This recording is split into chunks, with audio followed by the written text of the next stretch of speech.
cage. To see it is to leave it.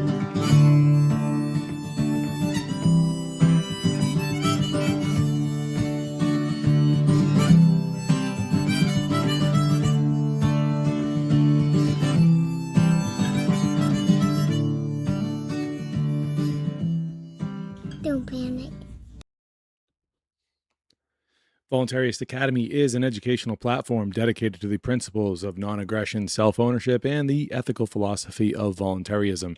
Here, we reject the mythology of political authority and embrace the timeless truth that all human interaction should be grounded in consent and moral integrity. Through rigorous study, in-depth courses, and accessible materials, Voluntaryist Academy equips individuals with the tools to critically examine the foundations of coercive systems and to replace them with voluntary, peaceful alternatives rooted in natural law. So whether you are new to these ideas or if you're looking to deepen your understanding, Voluntaryist Academy provides a structured path to intellectual freedom, ethical consistency, and personal sovereignty. I'd like to welcome you all. Thank you for tuning in. Explore the curriculum, please. Challenge false assumptions and learn to live free. We're streaming live on Saturday nights at 9 p.m. Eastern Standard Time. Last week, we explored the psychological and ethical contradictions inherent in the belief in authority and government. And this week, we're going to be diving into the true nature of reality and the meaning of self-rulership. So stay tuned. I'm James Cordiner, and we've been going through page by page the Most Dangerous Superstition by Larken Rose. And so I'm excited. Unfortunately, tonight will not be the epic conclusion that I promised. We're going to get halfway through part 4, and next week will be the rest. So we're going to, I can't do 3 hours tonight, guys. I'm sorry, but stay tuned and get comfortable, relax into some of this information and see if you find value in it. And so I'm excited to bring this to you. So without any further ado, let's just jump right into it. Okay. And in a little bit, I'll check in on the chat and I'll say hello to everybody that's in there. So drop a comment, do all that stuff in the chat and everything. And, help me get this video to the audience by dropping a comment and doing the whole liking and subscribing and all that stuff. Let's reach many, many people with this information because this is how we win. We want to win. I want to win. Let's go. All right. So tonight, part 4, life without the superstition. The solution. Nearly everyone can see at least some problems with the government he lives under, whether it be corruption, warmongering, socialist redistribution, police state intrusions, or other oppressions. And many are desperate to find a solution to such problems. So they vote for this or that candidate, support this or that political movement or party, lobby for or against this or that legislation, and almost always end up disappointed with the results. They can easily identify and complain about various problems, but an actual solution always eludes them. The reason they are always disappointed is because the problem does not reside in the people called government. It resides in the minds of their victims. Tinkering with government cannot fix a problem that does not come from government. The dissatisfied voter fails to realize that it is his own view of reality, his own belief in authority, that is the root cause of most of society's problems.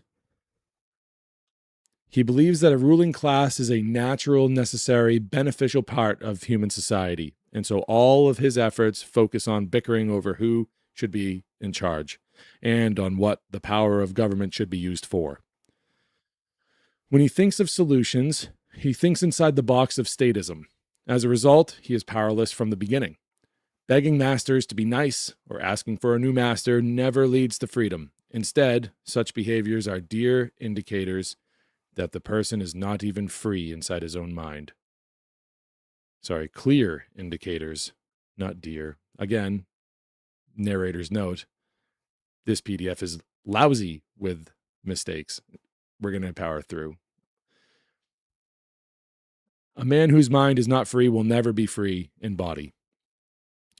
People are so accustomed to engaging in the cult rituals collectively referred to as politics, those rituals being voting, lobbying, petitioning, campaigning, etc., that any suggestion that they not bother participating in such pointless and impotent endeavors amounts, in their eyes, to suggesting that they do nothing. Because they view voting, whining, and begging as the entire spectrum of possibilities open to them when it comes to government, they are unable to even comprehend anything that might actually accomplish freedom. So when a voluntarist or anarchist explains both the problem and the way out of it, but without presenting a new candidate to vote for, a new political party to support, or some new movement or campaign to get behind, in other words, without proposing anything that coincides with the superstition of government and authority, the average statist will complain that no solutions were offered. From their perspective, anyone who does not play the game of politics within the rules set down by the ruling class is doing nothing. They enthusiastically declare, "You have to participate." They fail to realize that participating in the game created and controlled by tyrants is doing nothing useful, at least. In truth, rather than some event needing to occur, or some particular thing needing to be done, the real solution, the only solution to the problems involving government, comes from not doing certain things, and from certain things not happening. In one sense, there is no positive, active solution to government. The ultimate solution is negative and passive. And here it is. The ultimate solution is stop advocating aggression against your neighbors. Stop engaging in rituals that condone the initiation of violence and reinforce the notion that some people have the right to rule. Stop thinking and speaking and acting in ways that reinforce the myth that normal people should be and must be beholden to some master and should obey such a master rather than follow their own conscience. When people stop bowing at the altar of government, stop playing the games of tyrants, stop respecting arbitrary rules written by megalomaniacs, the problem will go away on its own. Being a mythical entity, authority does not need to be overthrown or voted out or reformed. The people need only stop imagining something that is not there and never was. If the people stopped allowing an irrational superstition to warp their perceptions, their actions would immediately and dramatically improve. Most aggression, which is now done in the name of authority, would cease. No one would issue commands, enforce commands, or feel an obligation to obey commands unless the commands themselves were seen as inherently justified based upon the situation, not based upon the one giving the command or his supposed authority. That alone would eliminate the vast majority of theft, extortion, intimidation, harassment, coercion, terrorism, assault, and murder which human beings now perpetrate against one another. When the people recognize and accept no master, they will have no master. Ultimately, their bondage and the means to escape it exists entirely inside their own minds.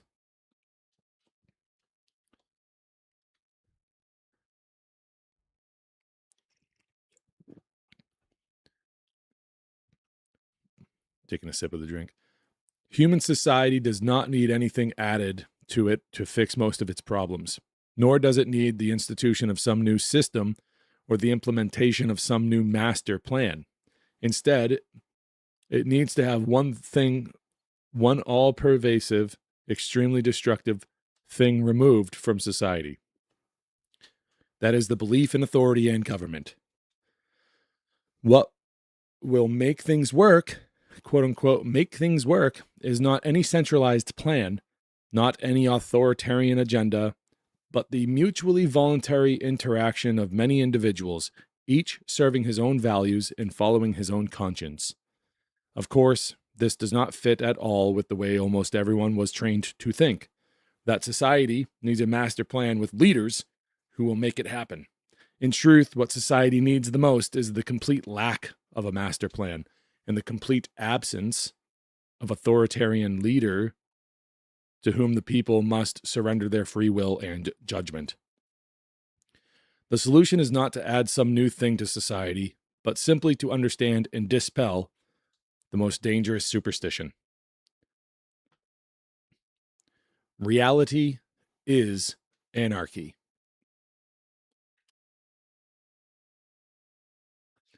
Many people have become anarchists or advocates of a society without any ruling class after having come to the conclusion that society would be more prosperous and more peaceful and would enjoy more justice and security without any government at all.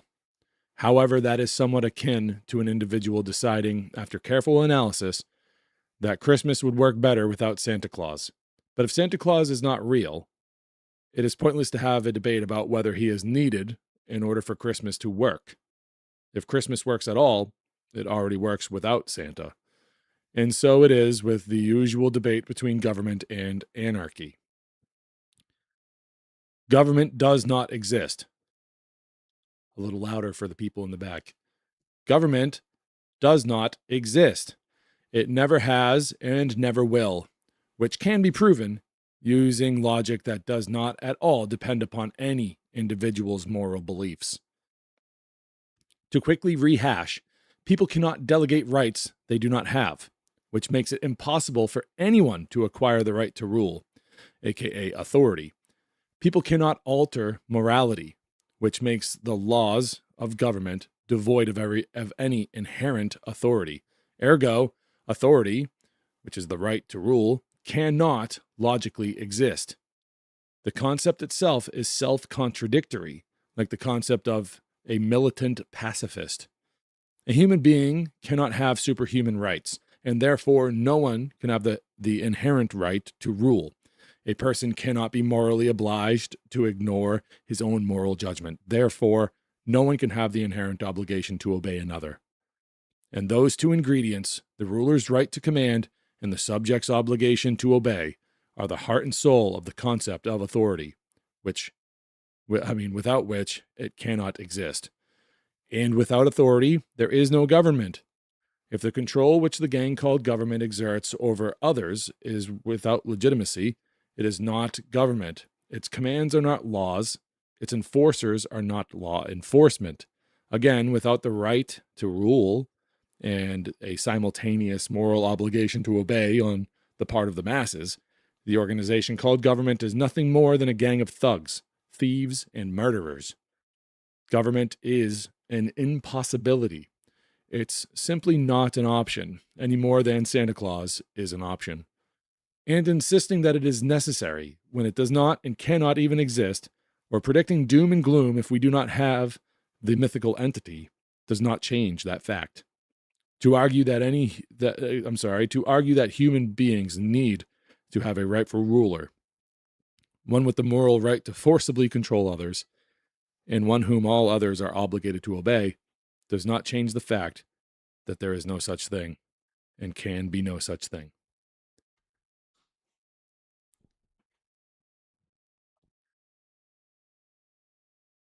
As such, the purpose of this final chapter is not merely to argue that society would work better without the fiction called government, but to introduce to the reader the ways in which people will perceive reality differently, think differently, behave differently, and interact differently, very differently, indeed, once they give up the most dangerous superstition, which is the belief in authority.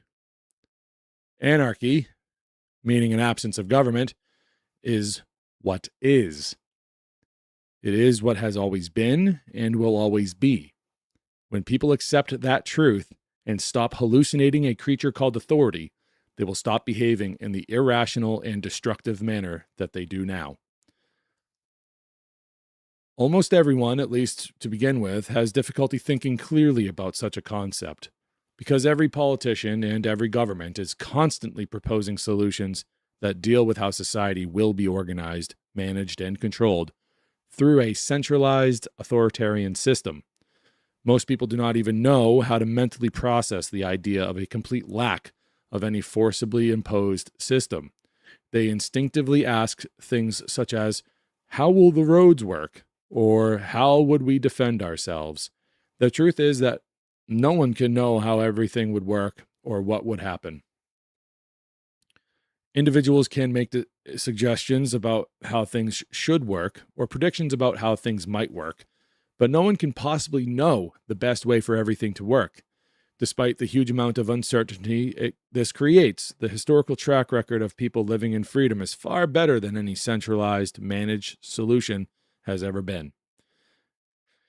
However, statists have been trained to be terrified of this infinitely more complex type of society where there is not one master plan, but billions of individual plans interacting with each other in innumerable different ways. To them, that means chaos. And in a way, it is chaos, in the sense that there is no single guiding idea and no single controlling entity.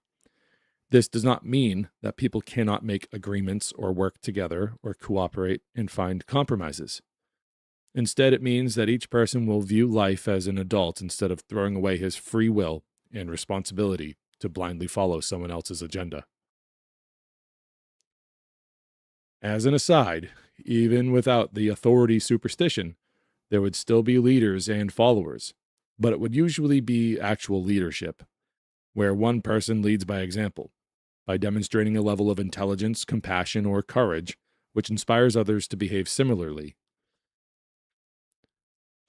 That is a very different phenomenon from what is usually dubbed leadership today. When people talk of the leaders of countries, they are talking about people coercively controlling millions of others. The term leader of the free world, when talking about a government official, is inaccurate and self-contradictory. Politicians do not lead by example. If anything, they set an example of how to be dishonest, conniving, narcissistic, and power-happy. They say what people want to hear in order to dominate and control them. To call such people leaders is as ridiculous as calling thieves producers or calling murderers healers. In the absence of the belief in government, real leaders could emerge. People who claim no right to rule, no right to force anyone else to follow them, but whose virtues and actions others recognize as being worth emulating. No one could predict, and no one will control what all will happen in a world without the myth of authority. The following is not, therefore, intended to be a complete explanation of how every piece of human society would work once the authority myth is gone. Instead, it is an introduction to a few of the ways in which human beings might stop allowing an irrational superstition to distort their thinking and pervert their behavior, and might start behaving as rational, free beings, driven by their own free will and individual judgment, as they ought to be. Okay, I'm going to take a quick intermission here. I got a little one here who needs my help. So anyone watching this, please stay tuned. It's unusual for me to take a break like this, but I will be right back. My daughter needs help with something, so I need to take a second. I'm gonna solve the problem quickly, and I'll be right back, and we'll continue. But please stay tuned. Grab a refreshment. Do what you got to do. I'll be right back. 2, 3.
we will not change our minds on.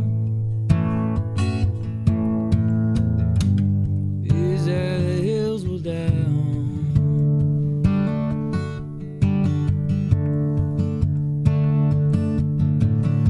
And everyone's along for the ride under the guise of science. And I know that hill, and I know we'll kill and die on it. Test and try on it.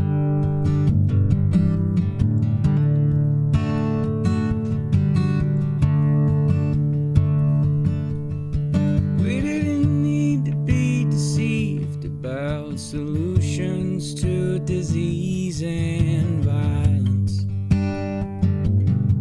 But I know that hill, and I know we'll kill and die on it. They can fight on it.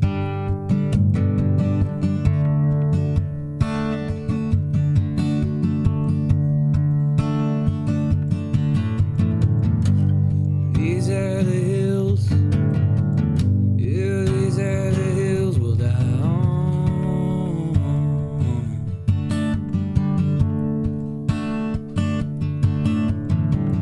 It's where we plant our flag and what we will not change our minds on. Yeah, these are the hills we'll die on.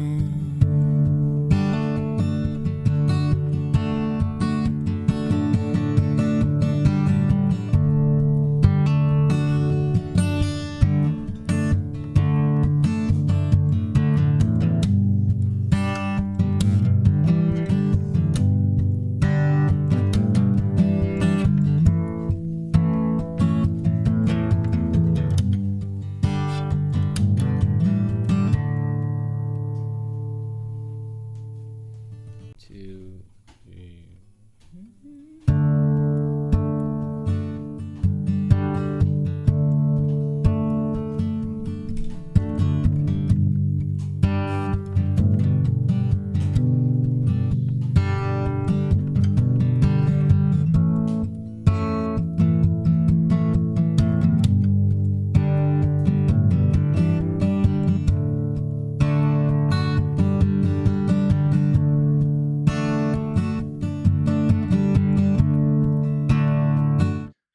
All right, I'm back. Thank you for staying tuned. All right, I hope everyone can forgive me for that. I'm a father first, but I bring you this information in my spare time. But we can maybe we'll talk about that some other time. Let's continue with fear of freedom. Most people live their lives surrounded by authoritarian hierarchies, from families to schools to businesses to all levels of government. As a result, most people have a hard time even beginning to imagine a leaderless civilization, a society of equals, an existence devoid of rulers, a world without legislators and their laws. The very thought in most people's minds conjures up images of chaos and mayhem. People are more comfortable with whatever they are accustomed to and fear the unknown. People are so attached to whatever is familiar to them that even those who live in very high crime areas or war zones rarely leave the world they know to search for something better. Similarly, it is a well-documented fact that some long-term prisoners develop a fear of being released, and when they are, commit further crimes with the intention of being sent back to prison. Even slaves can exhibit a dread of being freed. This is because the life of a prisoner or a slave, though not likely fulfilling, is predictable, and imagining a new, drastically changed life in a strange place among strangers, with all of the related uncertainties, like how will I eat? Where will I live? What will it be like? Will I be safe? This type of stuff scares almost everyone. So it is when most people contemplate human society without a ruling class. I read that with the wrong rhythm. So it is when most people contemplate human society without a ruling class. The concept is so foreign to everything they have ever known and have ever thought about, and everything that they were taught is necessary and good, that they hardly know how to begin to imagine it. Even our very language illustrates our fear of living in society as free equals, because such a state is defined as anarchy, a term also used to describe chaos and destruction. We have grown so accustomed to the mental cage with which the myth of authority has formed around each of us that most of us are terrified of the idea of life without that cage. We are literally scared of our own freedom. And some people work hard to reinforce that fear. Those who benefit the most from the myth of authority, those who crave dominion over others, and the unearned wealth and power it gives them, are constantly pushing the message that life without them in charge would mean constant pain and suffering for everyone. Just about anything people can be afraid of, crime, poverty, disease, invasion, environmental disaster, etc., has been used by tyrants to scare people into subservience. The details vary, but the template of the message from the tyrants is always the same. That message is, quote, "If you do not give us power over you so that we can protect you, you will suffer horribly," end quote. That message, combined with man's inherent fear of the unknown, has allowed for the incomprehensible level of oppression, theft, and outright murder, lasting generation after generation all around the world. Ironically, it has been the empty promise of protection against suffering and injustice which has duped so many people into accepting the very thing which has caused more suffering and injustice than anything else in history, that being the belief in government. It seems strange that any thinking human being would not be naturally open and receptive to the idea that he owns himself and should be in charge of his own life, unhindered by any human authority.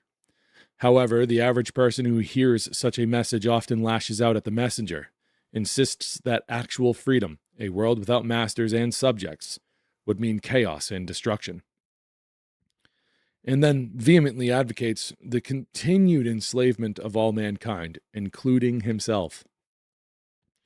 He does so not based upon any rational thought or any evidence of experience, but based upon his own deep-seated existential terror of the unknown.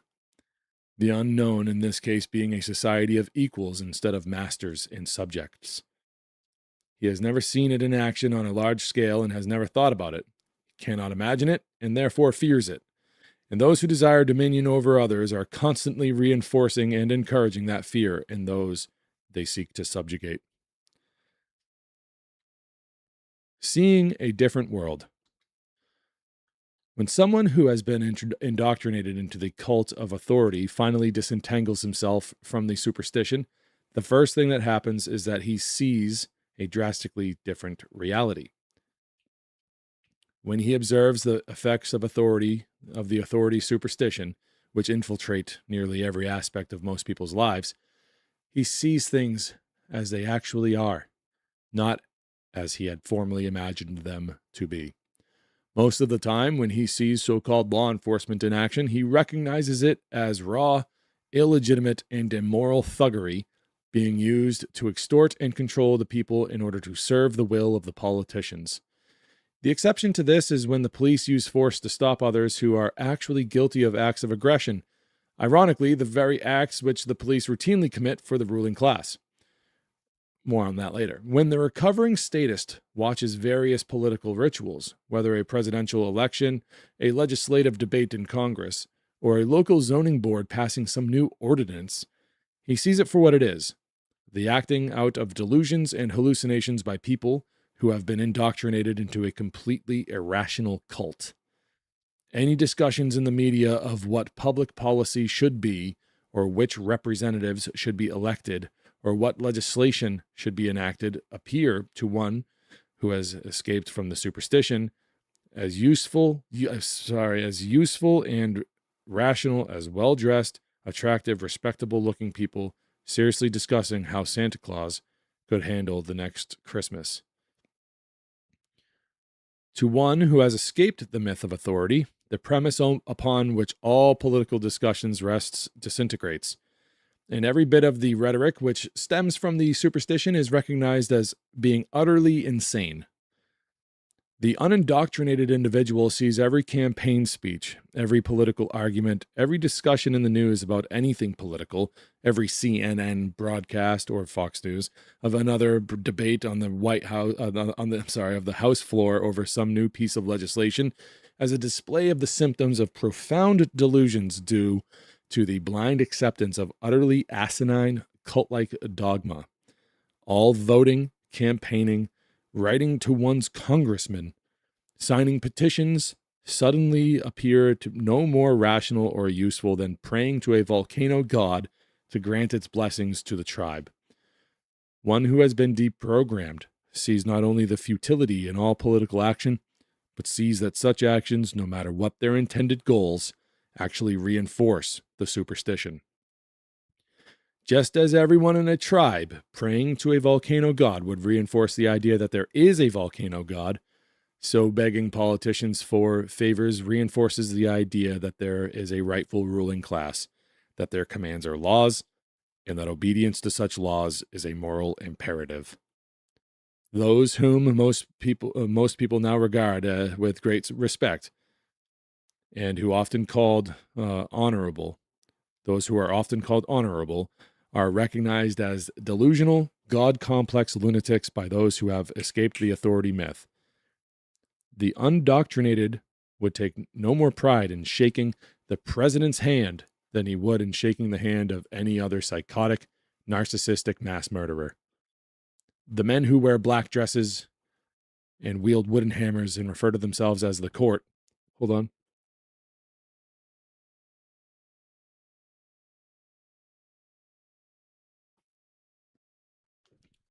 The men who wear black dresses and wield wooden hammers and refer to themselves as the court are seen as the madmen they are.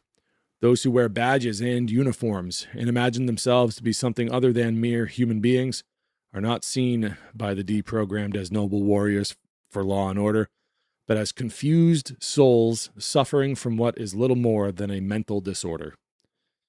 Of course, those who have given up the superstition of authority can still fear the damage which the megalomaniacs and their mercenary soldiers and police, the soldiers and police are capable of inflicting.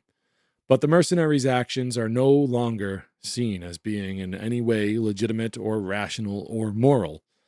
Those who have escaped the myth begin to see that those whose actions are influenced by their official badge are as dangerous as people who are high on PCP, and for the same reason, because they are hallucinating a reality which is not there, which leads them to act out violently, unrestrained by a rational thought process.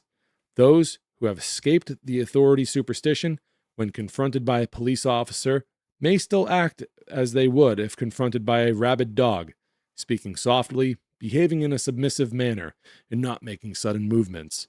But it is not out of respect for either the law enforcer or the rabid dog. It is out of fear of the danger posed by a brain that is malfunctioning because it is infected by a destructive disease, be it rabies or the belief in authority.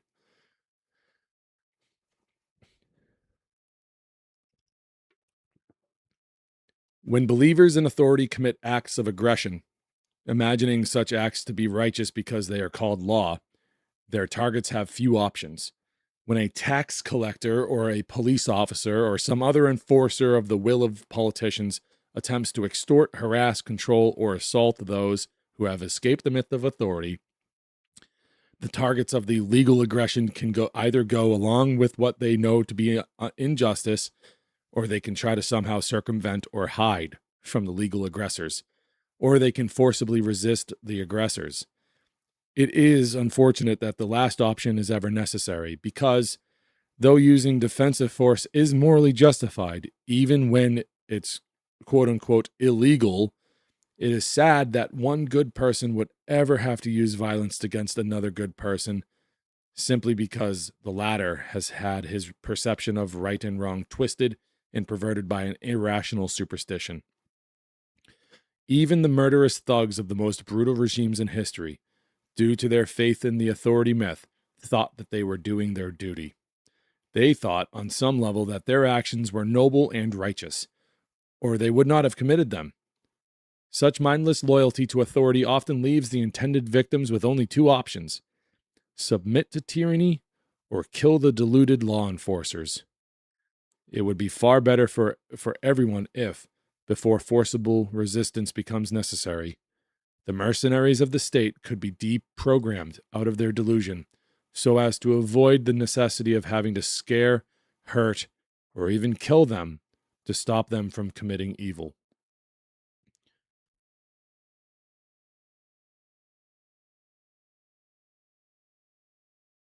Okay, so here's an author's personal note. The nicest thing you can do for anyone who has been duped into acting as a pawn of the oppression machine called government is to do whatever you can to persuade him to rethink his loyalty to the myth of authority.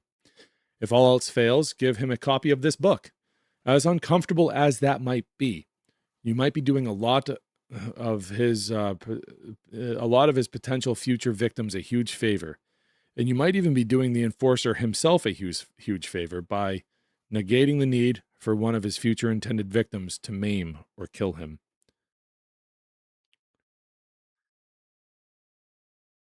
A world without rulers. A world without rules.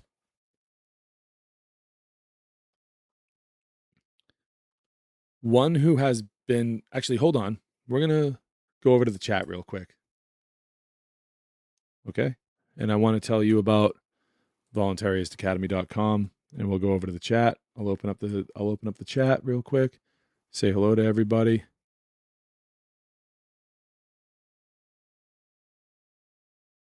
All right, let's MCAD Productions. Oh, what's up? What's up, Colby? Who to thunk it? What's up, Jonna? The Superior Saturday Night Live. What's up, Alice? Alice Baby 99. I gotta make this chat a little bit bigger. All right, guys. Thanks for being here. Thanks for being in the chat. Hello, everybody. We'll take a little bit more of a oh, what's up? Organic Silicon. Organic Silicon says, who will build the roads? I don't know if that's a serious question, if you're just being coy, if you're playing into this or whatever, but let me know. Let me know. If you're still here watching this, Organic Silicon, let me know who will build the roads. I'm assuming you're having a little bit of fun because your little picture there is Ricky from Trailer Park Boys. But anyways, I'm glad everybody's enjoying this so far. So I want to tell you about voluntaryistacademy.com, where you can come over and check it out. You can sign up to the newsletter. You should sign up to the newsletter because guess what? Like, first of all, you get a little bit more of an insight of what goes on behind the scenes. I type out a little thing and I send you guys some information that you don't get in the stream. You get to know me a little bit better. You get to know about the operations behind the scenes a little bit better. You get some memes. You get some news articles. You get some podcasts. The articles and podcasts are things that I consume throughout the week, and I want to share with you guys because it's fun to do that. Sharing means caring. and so you get all that, and on top of that, like there's various like offers and calls to action in there, such as subscribing to the Rumble channel. Now you're watching this on YouTube. I hope you've already subscribed on YouTube. But if you subscribe to the Rumble channel, that ensures that you'll be able to have some place where you'll find this information, this content, or whatever you call it, where you can share it out in case YouTube ever comes after this channel and decides that it no longer wants information like this on its platform. We're a small operation now, but if we continue to grow, then we're going to continue to get the attention of people that might not want this information on their platform. Boo-hoo. We're gonna insulate ourselves from that kind of that kind of scarcity. There's abundance out there. There's more than one platform out there. Jonna, who's been working hard behind the scenes to help me upload things to the Rumble channel and keep that up to date, has been busting her butt to make sure that Rumble channel is up to date. And I thank you very much for that, and she's helping out with many other things behind the scenes, and we're kicking ass. But if you want to make sure that you're not one of those people that think that I just disappeared, if this channel just goes away one day and I've just disappeared, well, that's not true. I'm going to continue doing this. It just might not always be on YouTube. So yeah, you can find us on Rumble as well. Now, if you want to do a little bit more, honestly, I want to help grow the audience. I want help getting this to more people. I want help, of course, I want to grow the channel. So if you could share this out, give the video a thumbs up, drop a comment or whatever, and do all that stuff, then that helps me reach a wider audience. The information that's being discussed on this channel, and I'm not trying to get high on my own supply here. I think it's really important for various reasons, such as the future. If we don't want a future filled with dystopian garbage, then people are going to have to start thinking their way out of slavery. And in order to do that, channels like mine, or like Richard Grove or Mark Passio or Larken Rose, and I know I'm lumping myself in with some pretty, recognized people out there, but we're doing good work and it should be recognized, and people need to share that information out. So if you could do me that favor, that would be great. If you want to go a step further, you can support this channel by becoming a sponsor, or you can do a one-time donation at various other places. If you become a sponsor, it's $3 a month. That's less than a price of coffee, a cup of coffee that some people buy every day. And for $3 a month, you can support this channel, and you can come over and be in a private chat room where we can discuss solutions from a voluntarist or anarchist viewpoint. Now, and we'll also have, meetings, video calls and stuff like that I want to have in the future, but we need the people to have the calls. So yeah, that's my offer right now. If you sign up to become a sponsor, and you can do that right here from the homepage of voluntaristacademy.com, become a sponsor. Thank you. And so yeah, you can come over there and hang out. And then if you want to take home with you some of the PDFs that are discussed that I've gone through on this channel, that the information that I have read, if you want to take it in and read it yourself, or you could just go back and listen to the video again. But if you want to just take this and have it in your own archive, you can do that at the resources page, voluntaristacademy.com/resources. And you can, nearly everything that has been gone through on this channel is on this page. Or is it the other way around? Everything on this page has been gone through on this channel, very, very nearly, except for Gatto's book and a couple of other things like Death by Government by R.J. Ramel, and Government, the Biggest Scam in History Exposed by Etienne de Labuissi Squared. We're probably going to do some of that in the future. Anyways, and John Taylor Gatto dumbing us down, The Hidden Curriculum of Compulsory Schooling. So, yeah, you can take those home with you. That's my offer for now. That's my call to action for now. And yeah, thank you everybody for being in the chat. Alice Baby says anarchy equals live and let live. Unfortunately, I would disagree with that. Anarchy literally translates to English from Greek etymology to no rulers, without rulers. And to have something really nice and kind of, rosy cheeked as live and let live. Unfortunately, there's some people out there that, according to their live and let live philosophy, they want to kind of, they want to dominate other people. So yeah, it is a nice sentiment, but you can't always let people, their lives include violence. Some people's lives include violence. It's just a fact of life. There are always going to be people out there who think that they have the right, because they have an ability, to go and inflict harm upon other people for no reason. There's just a fact of life. It's just how it's going to go. And you can't let them get away with that. So you can't let them live like that. You can't. You have to defend yourself. It's like saying, it's like saying pacifism is the preferred philosophy to live by, which it's not. You can't be a pacifist. I mean, you can, I suppose, but there's going to come a time where you should probably be able to defend yourself. And I don't know if I'm misunderstanding pacifism, but they don't seem too ready and and able to defend themselves. But I don't want to like challenge you too much. I appreciate the sentiment, and I appreciate the live chat there and everything. And Stockholm syndrome is a thing. You're absolutely right. And unfortunately, a lot of people are falling into that. Alice is also saying that you describe a perfect horror movie, but it's real life. It is real life. Real life is a perfect horror movie, huh? Who all right, so I'm having fun reading the chat and everything, and sharing my point of view. But if I get into it too much, I won't go back to the reading. But Alice Baby says, but without government, who will oppress me plus confiscate all my acquired possessions?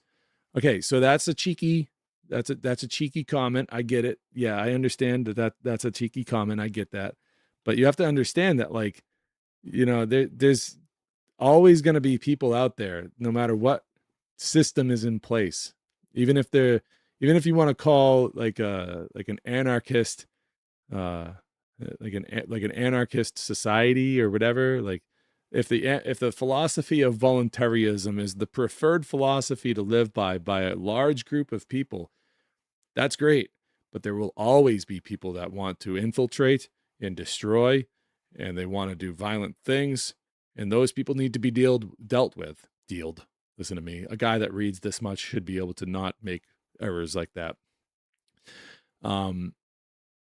So although it's a cheeky comment, I'm just going to reinforce the idea that you got to be ready. You got to be ready to defend yourself. You know, it's pretty important.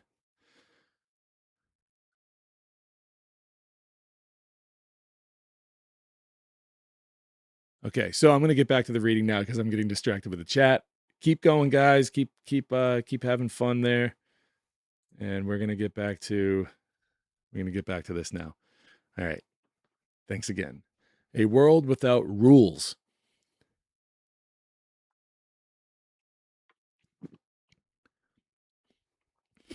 One who has been deprogrammed looks out at the world, and instead of seeing hierarchies of different ruling classes within different jurisdictions, sees a world of equals, not in talent, ability, or wealth, of course, but in rights.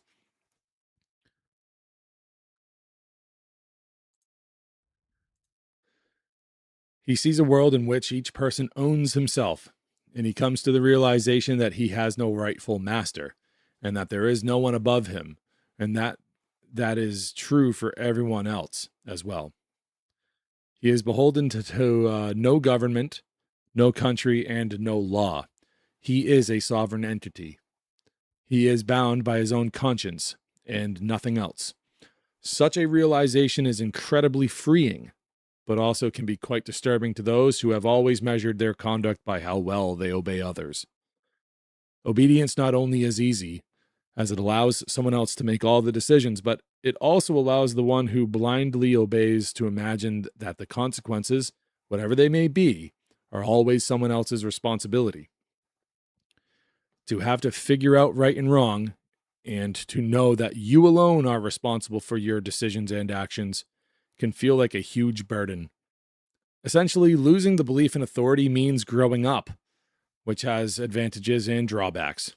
The unindoctrinated person can no longer face the world as a carefree, irresponsible child.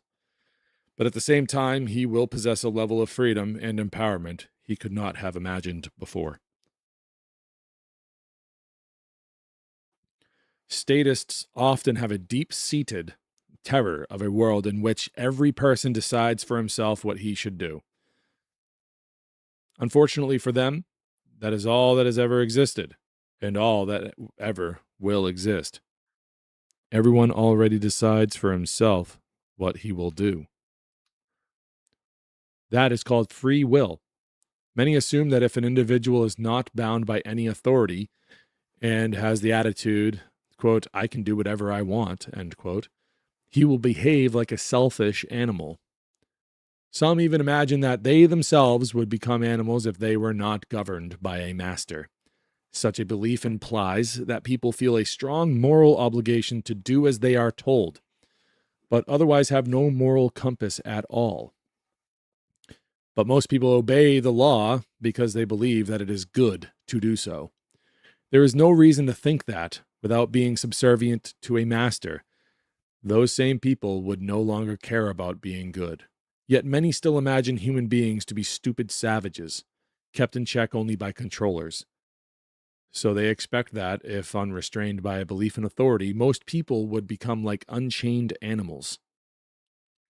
Those who have given up in the authority delusion know better. There are, of course, consequences to actions with or without authority.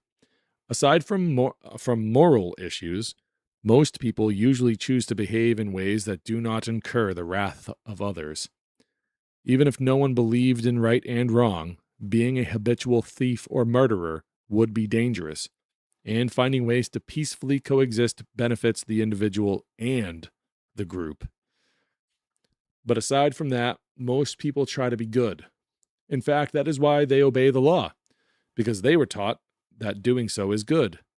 The problem is not that people do not want to be good. It is that their judgment of what is good and what is bad is horribly twisted and perverted by the belief in authority. They are taught that funding and obeying a gang of thugs is a virtue, and resisting is a sin. They are taught that asking those thugs to rob and control their neighbors via legislation is perfectly moral and legitimate. In short, when it comes to authority, they are taught that good is evil and that evil is good. Initiating violence via the law is seen as good, and resisting such assaults like that's called breaking the law, is seen as bad. Without the myth of authority, people would still have disagreements, and some would still be malicious and negligent, and would do stupid or hostile things. The main difference in how human beings would interact without the authority superstition is quite simple. If someone did not feel justified in doing something himself, he would not feel justified in asking someone else to do it, nor would he feel justified doing it himself on someone else's behalf. The concept is so simple, almost to the point of sounding trivial, but would lead to a huge change in human behavior. If someone would not feel justified in paying for his children's education by forcibly robbing his neighbors, he also would not feel justified in voting for local government to impose a property tax to pay for public schools. And if someone would not feel justified in stealing his neighbor's property to fund a school, he would not feel justified in doing so, even if he was given a badge and told to do so in the name of the law. As another example, if someone would not feel justified in kicking down someone's door and dragging him away and putting him in a cage for years for having possessed a plant with mind-altering properties, then he would not feel justified in supporting anti-drug laws either. Nor would he suddenly feel justified in engaging in such trespassing, assault, and kidnapping just because some authority gave him a badge and told him to do so in the name of some law. As yet another example, if someone would not feel justified using violence to keep a complete stranger from setting foot anywhere in an entire country, then he would still not feel justified in doing so if someone gave him a badge, nor would he feel justified in supporting immigration laws, which instruct others to do so. In a society without the myth of authority, there would still be thieves, murderers, and other aggressors. The difference is that all of the people who view theft and murder as immoral would not advocate and condone legal, quote-unquote, legal theft and murder, which every statist, bar none, now does. Again, to advocate any law is to advocate the use of whatever level of authoritarian force is required, up to and including deadly force, to achieve compliance. And the people who perceived theft and murder as immoral would not commit such acts simply because some authority or law told them to. How much of what police do on a daily basis would they do on their own without a law or a government telling them to? The answer is very little. How much of what quote-unquote soldiers routinely do would they do on their own without an authoritarian military leader telling them to? The answer, again, is very little. How much of what tax collectors do now would they do on their own without any government telling them to? The answer is none of it. None of it. Everything good that the people who are called law enforcers now do, i.e., trying to stop genuinely hostile, destructive people from harming innocents, they could continue to do without the myth of authority. And they could do so out of the kindness of their hearts, or even as a paid career, in the likely event that other people would want to voluntarily pay them for doing so. At the same time, everything bad that law enforcers and soldiers now do, e.g., terrorizing or shooting people they know nothing about, aggressing against those who commit victimless crimes, detaining, interrogating, and assaulting complete strangers, most of them would stop doing these things. How many people were assaulted, tortured, and murdered by the population of Germany as a whole, or the population of Russia as a whole, or the population of China as a whole, before the respective governments of those countries under the regimes of Hitler, Stalin, and Mao enacted laws pretending to legitimize such atrocities? Almost none. That's the answer. And how many atrocities were committed after authority issued commands directing people to commit them? The answer is the numbers are staggering. Tens of millions murdered, hundreds of millions assaulted, oppressed, or tortured. Obviously, the people of those countries, and just about every other country, were far less inclined to commit acts of aggression on their own than they were to commit acts of aggression when commanded to do so by an imagined authority. And you can learn more about democide, which is what that is, democide, in the book by R.J. Rommel called Death by Government, which you can download for free at the resources page at voluntaryistacademy.com. Ironically, when faced with the concept of a purely voluntary society in which every service, every defense and protection is funded by willing customers instead of by coercive taxation, many statists predict that private security firms would evolve into new, abusive, oppressive governments, or that competing security companies would end up being engaged in perpetual violent conflicts with each other. Such predictions fail to recognize that most people do not want to attack and rob their neighbors, and do not want to be attacked and robbed themselves. And it is only through the belief in authority that the majority ever feels okay about advocating robbery via taxation, or ever feels obligated to go along with being attacked and robbed themselves via obeying the law. Without the notion that government has rights that individuals do not, no malicious, aggressive private security firm would ever have popular support. If they were seen merely as private employees of average people, no one involved, neither the customers nor their hired protectors, would imagine the employees to have any right to steal, harass, terrorize, or do anything that anyone else does not have the right to do. To look at it another way, and to make it more personal, imagine living in a world where none of your neighbors felt justified in advocating that you be taxed to fund things which you object to. Imagine if every cause, every plan, every program, every idea, every proposed solution to all sorts of problems was something you could either voluntarily support or not. Imagine living in a world where none of your neighbors felt that they had the right to forcibly impose their ideas, their choices and lifestyles upon you. They would feel justified, as they do already, in using force to stop you if you decided to attack them or rob them, but very few would feel good about committing any sort of aggression against you. Contrary to what most people assume, this is exactly what a world without rulers would look like. Each person would be guided by his own conscience, which could be thought of as self-imposed rules or self-government.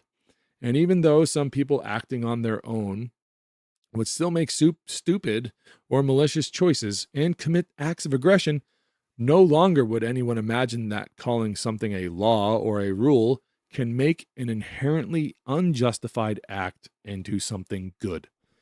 And if you were to resist such an act of aggression, your neighbors would praise you for doing so instead of condemning you as a criminal, which nearly all of them would do today if you resisted an act of aggression which happened to be legal.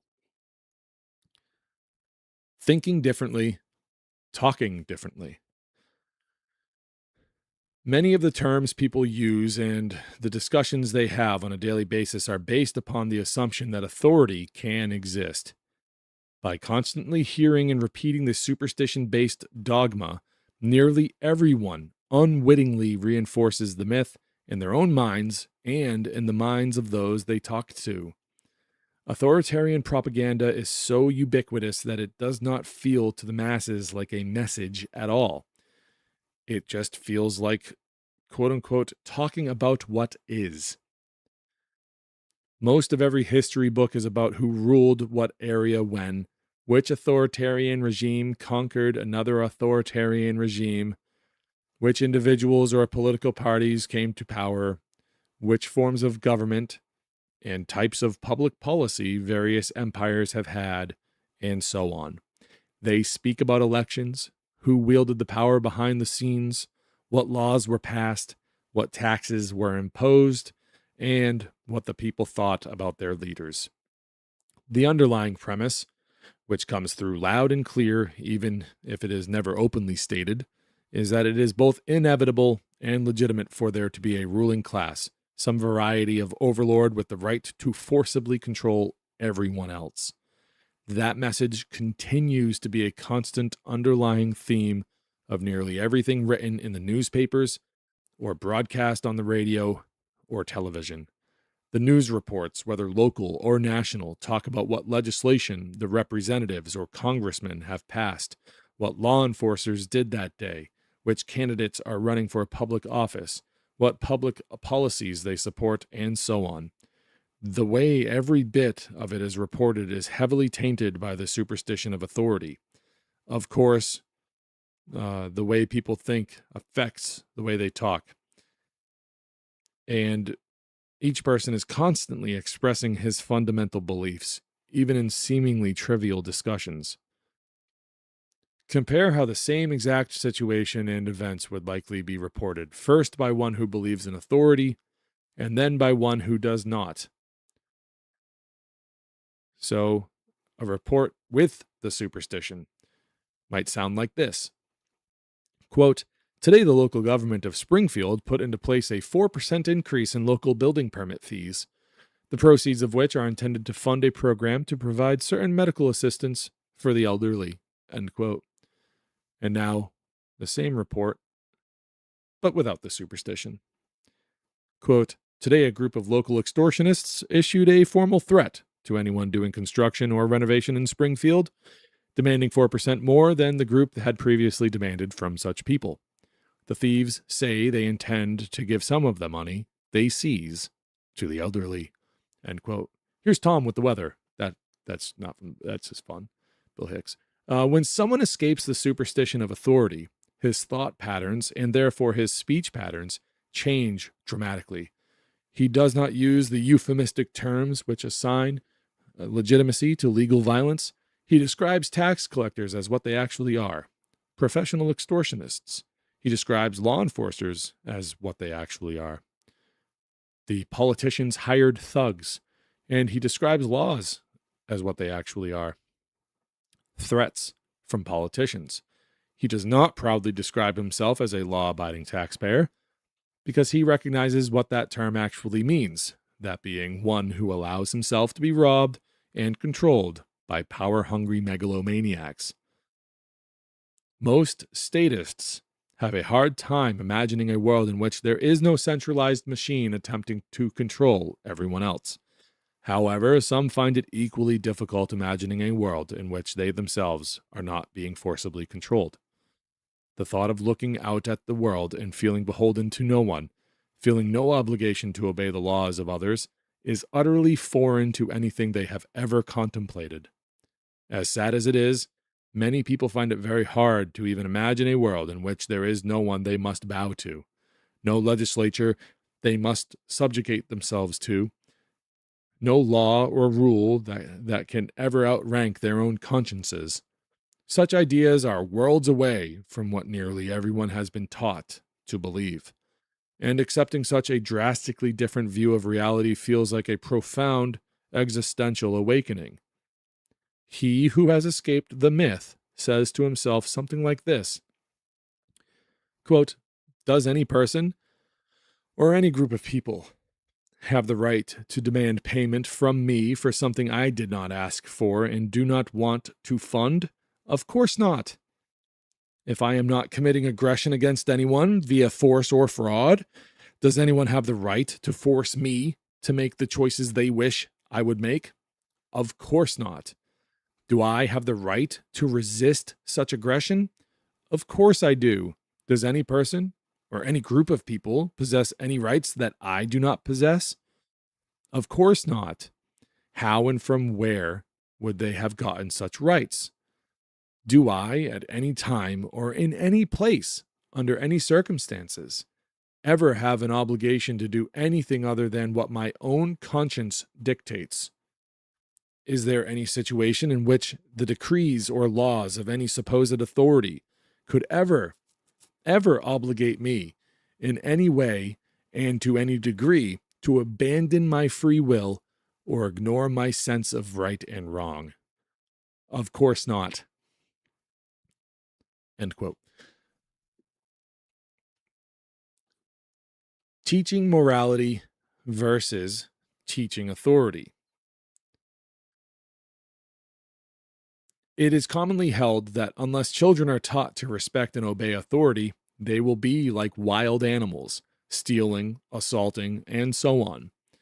But being obedient in and of itself merely means that instead of the individual using his own judgment, he will defer to the judgment of those who seek and acquire positions of power, some of the most immoral, corrupt, callous, malicious, dishonest people on earth. Training people to be merely obedient only prevents animalistic behavior if the supposed authority does not itself condone and command theft and assault, as every government in history has done in the name of taxation and law enforcement. Obviously, teaching obedience does not help civilization if those giving the orders are commanding the very behaviors that harm society, acts of aggression against innocence. The idea that widespread subservience is good for society rests upon the patently false assumption that people in positions of power are morally superior to everyone else. It should be self-evident that having most people disregard their own consciences instead of entrusting politicians to make their choices for them is not going to make society any safer or more virtuous. Instead, it will simply legitimize the very acts that interfere with peaceful human coexistence. Consider the analogy of a robot, which is programmed to do whatever its owners tell it to do, whether productive or destructive, whether civilized or aggressive. This is akin to a child learning to respect authority. Whether the obedient robot or child ends up being a tool for destruction and oppression depends entirely upon who ends up giving the orders. If instead children are taught the principle of self-ownership, the idea that every individual belongs to himself and therefore should not be robbed, threatened, assaulted, or murdered, then the supposed virtue of obedience is completely unnecessary. Consider which of the following is more likely to lead to a just, peaceful society. Billions of people being taught the basics of how to be moral human beings, e.g., the principles of non-aggression, or billions of people being taught merely to obey in the hopes that the few people who end up being in charge will happen to give good orders. If there is any difficulty imagining what would happen in the two scenarios, one need only look to history to see what has happened. Even randomly selected rulers, when given permission to forcibly control everyone else, will quickly be corrupted and will become tyrants. But average, decent people are not the ones who desire power over others. The ones who seek and obtain power are usually already narcissists and megalomaniacs.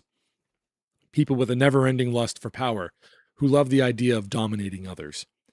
And the desire for dominion is never driven by a desire to help those who are being dominated, but always by a desire to empower the controller at the expense of those whom he controls. Yet people continue to echo the claim that the average person, if guided purely by his own conscience, would be less trustworthy, less civilized, and less moral than if he sets aside his own conscience and just blindly does whatever the tyrants of the world tell him to do. If each person relied on his own judgment, that would, by definition, be anarchy, while widespread obedience to authoritarian tyrants, by definition, constitutes law and order. Note the drastic contrast between the usual connotations of those terms. Anarchy, for instance, sounding scary and violent, law and order sounding civilized and just, and the real-world results of following conscience versus following rulers.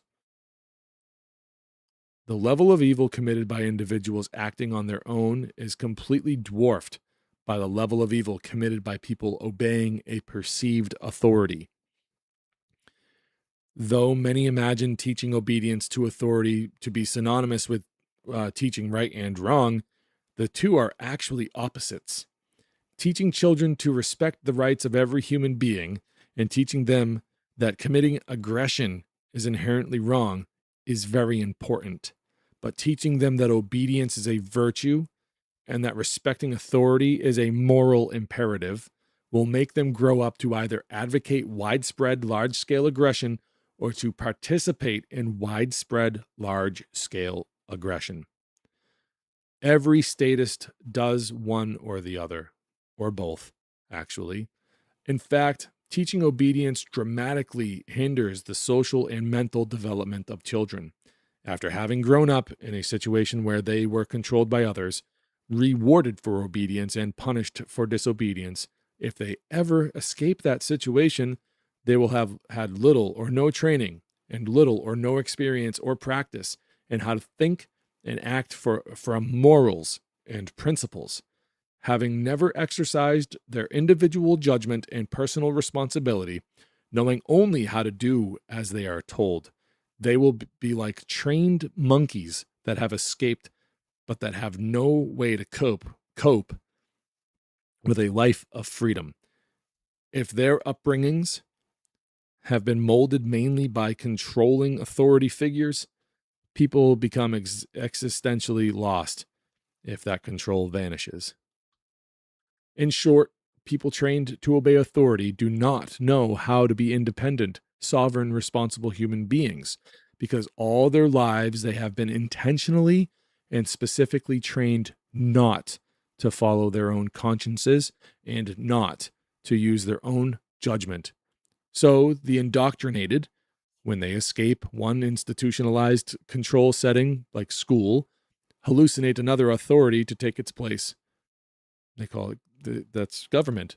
The escaped monkeys simply build a new cage and eagerly jump into it because that is all they know and all they have ever known. In a world without authority, without the authority myth, on the other hand, children could be taught to be moral instead of merely obedient. They could be taught to respect people instead of respecting the inhuman, violent monster called government. They could be taught that it is up to them not only to do the right thing, but to figure out what the right thing is. As a result, they could grow up to be responsible, thinking, useful adults, members of a peaceful and productive community, instead of growing up to be little more than cattle on the farms of tyrants.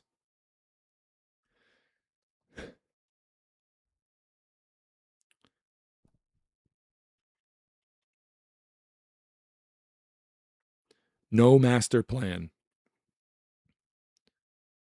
If tomorrow, by some miracle, everyone in the world let go of the belief in authority, the vast majority of theft, assault, and murder in society would immediately cease. All the wars would end. All robbery in the name of taxation would stop. All oppression carried out in the name of law would cease. The people as a whole, including the perpetrators, victims, and spectators of oppression, would no longer view such acts of aggression as legitimate. But there would be another, less immediate change as well. The belief in authority is, in essence, a psychological cage. It trains people to believe that they do not need to judge what is right and wrong, that they do not need to take it upon themselves to fix society, that all that is required of them is that they play by the rules and do as they are told while looking to leaders and lawmakers to handle the problems of society. In short, the belief in authority trains people to never grow up, to always view the world as children view it, which the view is an incomprehensibly complicated place that is and will always be someone else's responsibility. Whatever the problem, whether it be poverty, crime, disease, problems of economic problems, or environmental trouble, the indoctrinated statists are always on the lookout for some new leader to elect who will promise to fix things. In one way, a world of authoritarians functions exactly the way a kindergarten classroom does. If anything goes wrong, if anything outside the predictable, pre-planned, centrally controlled agenda occurs, the children call on the teacher to fix everything. The entire authoritarian environment of a classroom teaches the children that they are never in charge. It is never up to them to decide what to do. In fact, they are strongly discouraged from ever thinking or acting on their own.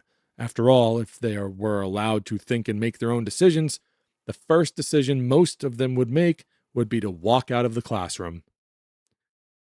Likewise, adult authoritarians are constantly told that one should not, quote, take the law into his own hands, end quote. The people are trained to call the authorities whenever there is a conflict or other problem, and then meekly do whatever the government enforcers tell them to do. If there is any dispute between people, the people are told that they should always run to the masters, whether by calling the police or by going to authoritarian courts to settle disagreements. When discussing societal challenges, the well-trained subjects of the state talk in terms such as they should pass a law or they should make a government program.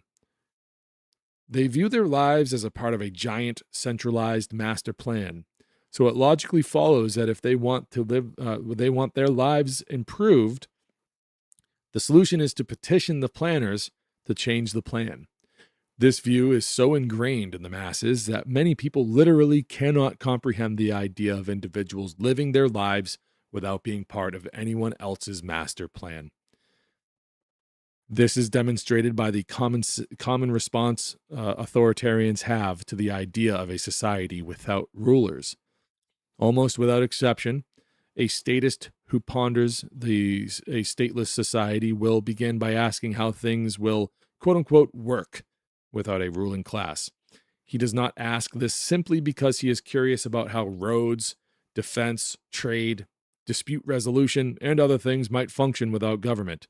He asks this because he has always been trained to view human existence inside the framework of some centralized, forcibly imposed master plan, and is literally incapable of thinking outside of that paradigm.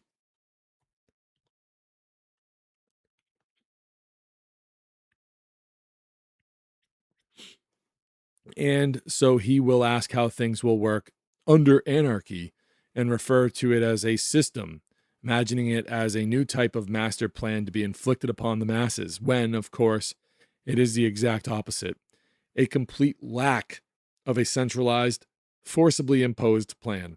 But an overall plan for humanity is all that the statist has ever considered, and often it is all that he can comprehend. The idea that no one will be in charge, that no one will be making the rules for everyone else, that no one will be planning or managing mankind as a whole, and that no one will be telling the statists what to do is simply something most authoritarians have never even imagined. The concept is so unfamiliar that they do not even know how to process it. So they desperately try to fit the idea of anarchy, which is a stateless society, into the mold of a master plan. Such contradictory thinking is only reinforced by those who wear the label of anarcho-communist. The term implies that there would be no ruling class and that society would be organized into a collectivist system. Of course, if some group claims the right to forcibly impose such a system on everyone else, that is authoritarianism. And so the anarcho hyphen part of the term would not apply. Another option is that those calling themselves anarcho communists are merely hoping that, in the absence of a ruling class, every single individual on the planet will freely choose to participate in communes or collectives, which, of course, would not happen. As a final possibility, perhaps the anarcho-communists would, for themselves, choose to be a part of a commune, but would allow others to choose different arrangements. In the end, the term anarcho-communist makes little sense and is actually a symptom of authoritarianism, meaning even when advocating a stateless society, some people automatically imagine that there must be some overarching system or plan, some grand scheme, some form of societal management which must be imposed upon mankind as a whole. The truth is, with or without the myth of authority, no one can guarantee justice or prosperity, or predict everything that might occur, or know every problem that might arise, or how to solve them all. The difference is that those who believe in authority continue to pretend, despite constant overwhelming evidence to the contrary, that an authoritarian system of control can guarantee safety, security, prosperity, fairness, and justice.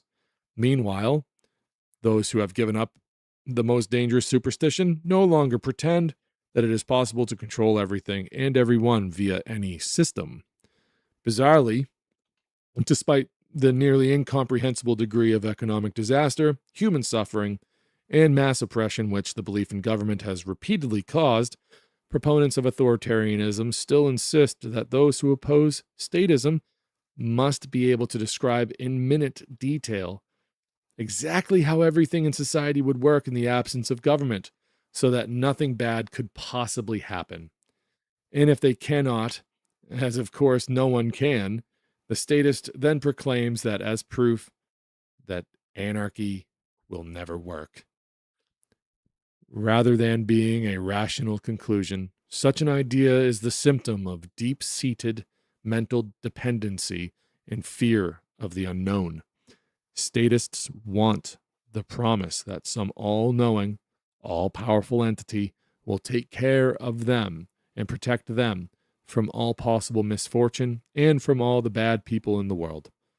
The fact that politicians have been making such promises forever and have never once actually fulfilled such a promise, because the promise is patently ridiculous, does not stop statists from wanting to hear the promise.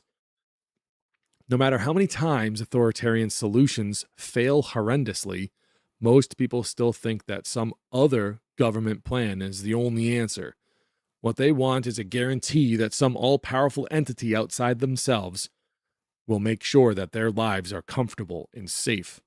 They do not seem to care or even notice that such guarantees never come true, and that anyone claiming the power to make such a guarantee is either an amazingly bold liar or a lunatic. Nonetheless, Because anarchists and voluntarists would never make the absurd promise that without government nothing bad will happen, most statists remain terrified of the idea of a stateless society. Author's personal note. I have found that whenever the topic of a stateless society comes up in my discussions with statists, almost without fail, they begin asking questions in the passive voice. How will this get done? How will that be handled? They speak as if, even when it comes to their own lives, they are little more than spectators, waiting to see what will happen. This is because, for many of their formative years, especially while in school, they were little more than spectators. The scripts of their lives were written by others. Their destiny was determined and decided by authority, not by themselves. So, in an effort to get them to escape that mindset, when they ask me something like, "Under anarchy, how will this be dealt with?" I respond, "How would you deal with it?" When they ask, "What would be done about this potential problem?" I ask, "What would you do about it?" And they can usually come up with ideas off the top of their head that are better than any authoritarian solution. The problem is not that they are incapable of being in charge of themselves, their futures, and in fact the future of the world. The problem is that it has just never occurred to them that they are already in charge of themselves, their futures, and the future of the world.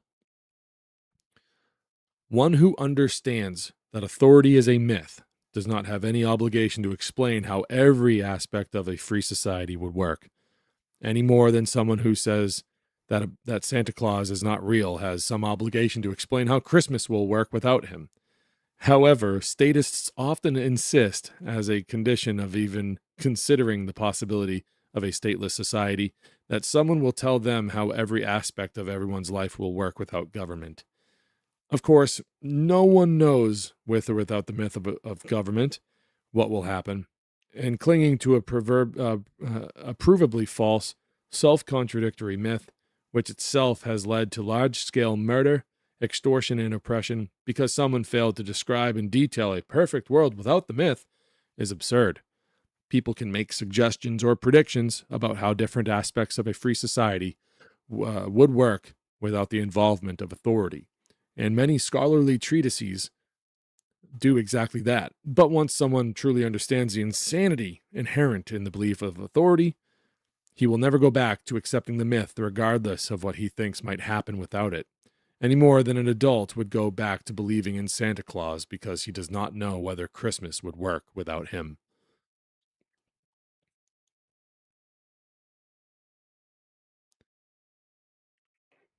Hold on a second here.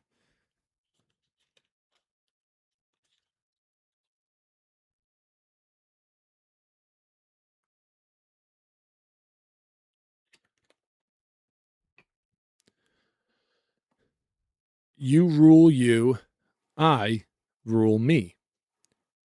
By definition, in the absence of authority, no one would have the power or the right to proclaim, quote, "This is how things will be done," end quote. Yet that is the only template of thought which most authoritarians have ever considered. Those who realize that they have neither the ability nor the right to control all of humanity do not think in terms of a master plan for the human race. Instead, they think in terms of only the things they can truly control, which are their own actions. They think in terms of, quote, "What should I do about this?" end quote, instead of, quote, "What should I ask the masters to do about this?" end quote. They are not so arrogant or delusional to think that they have the right or the ability to make choices for all of mankind. They make their own choices and accept the unavoidable reality that other people will make different choices. On a practical level, it is absurd to expect that a system of centralized control, wherein a handful of politicians, with their limited understanding and experience, come up with a master plan and then force it on everyone else, would work better than comparing and combining the knowledge, ingenuity, and expertise of hundreds of millions of individuals via a network of mutually voluntary trade and cooperation. No matter what the goal is, whether it is food production, road building, protection against aggressors, or anything else, the ideas that come from the chaos of millions of people trying different inventions and solutions will always be better than the ideas which a handful of politicians will come up with. This is especially true in light of the fact that while politicians force their ideas on everyone via the law, even if they are lousy ideas that no one else likes, free market ideas have to be good enough that others will voluntarily support them. Despite the amazing prosperity already created by relatively free, anarchistic trade and mutual cooperation, the thought of people coexisting without all of them being controlled and regulated by some master plan is still incomprehensible to most statists. Most statists have never even begun to contemplate the possibility of truly being in charge of their own lives. Everything about modern authoritarian society trains people to be loyal subjects of a system of control. Instead of training people to do, let's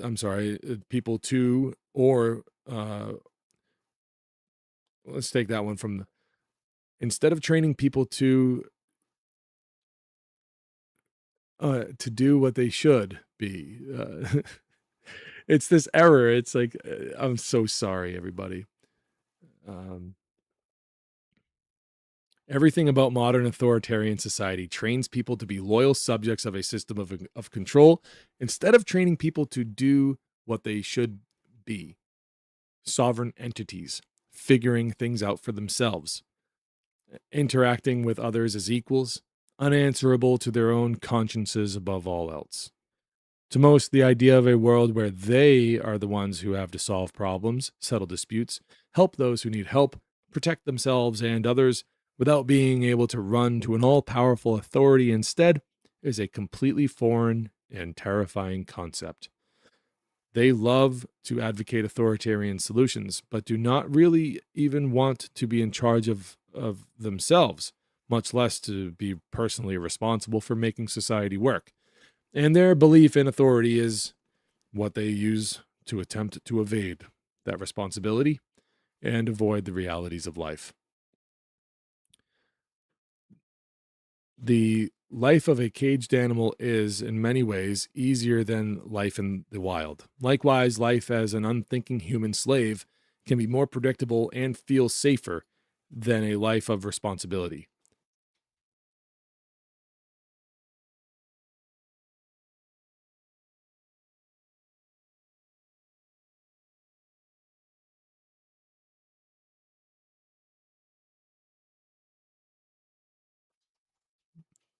But just as living in the wild makes animals stronger, smarter, and far better able to care for themselves, letting go of the authority myth will force human beings to be smarter, more creative, more compassionate, and more moral.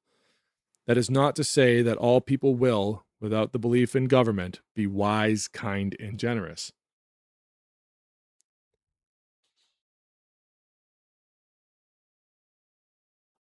But if millions of individuals each understood that it is up to them personally to make the world a better place, instead of merely obediently playing an assigned part in someone else's master plan while crying to government to fix everything, it would unleash a level of human creativity, ingenuity, and cooperation beyond what most people could possibly imagine.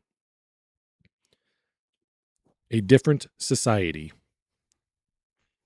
Today, most people associate the idea of, quote, everyone doing whatever he wants, end quote, with chaos and death, and associate everyone being obedient and law-abiding with order and civilization.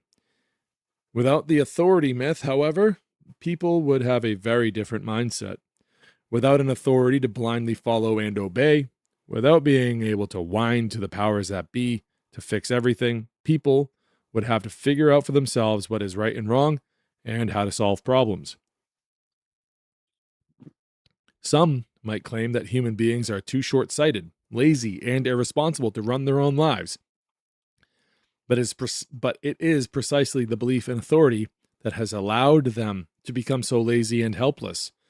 As long as they believed that making things right was not their job, that fixing problems was not their job, and that all they needed to do was to obey their masters, acting as unthinking pawns in someone else's master plan. They had no need to grow up. But shedding the superstition forces one into the position of realizing that there is nothing on earth above him, which means that he is responsible for his own actions or inaction. He is the one whose job it is to make the world a better place. He is the one who has to make society work. There are certainly already statists who are trying to make a positive difference, but more often than not, their belief in authority converts their good intentions into evil actions, perverts their compassion into violence, and turns their productivity into the fuel of oppression. For example, many people who join the armed forces start with the noble goal of defending their countrymen from hostile foreign powers, and many of those who become police officers do so with the intention of helping people and protecting the good people from the bad people. However, once they become agents of the mythical beast known as government, they immediately cease to be advocates of their own values and their own perceptions of right and wrong, and instead become enforcers of arbitrary whims of politicians. In every government in history, those purporting to be defenders have quickly, if not immediately, transformed into aggressors. The first act of almost every regime is to impose some sort of taxation, to forcibly rob its subjects, usually under the asinine excuse that it must do so in order to be able to protect the people against robbers. It is therefore ironic that so many people accept the idea that government is the only entity capable of protecting the good people from the wicked. In truth, only in the absence of the superstition of authority can the good intentions of would-be protectors and defenders actually serve humanity.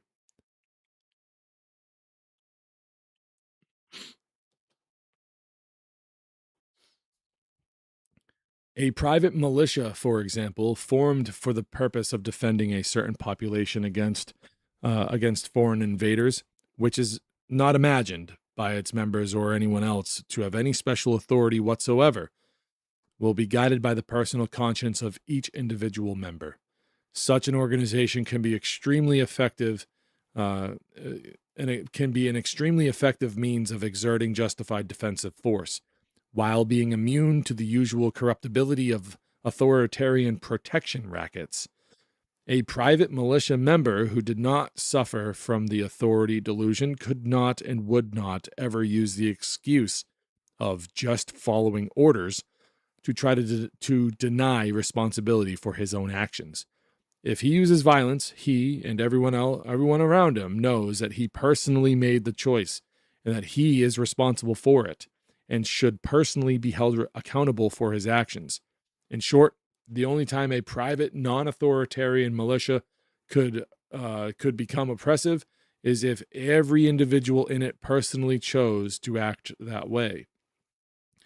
In contrast, government militaries can become oppressive as a result of even one genuinely malicious person in the chain of command, if those beneath him have been effectively trained to faithfully follow orders.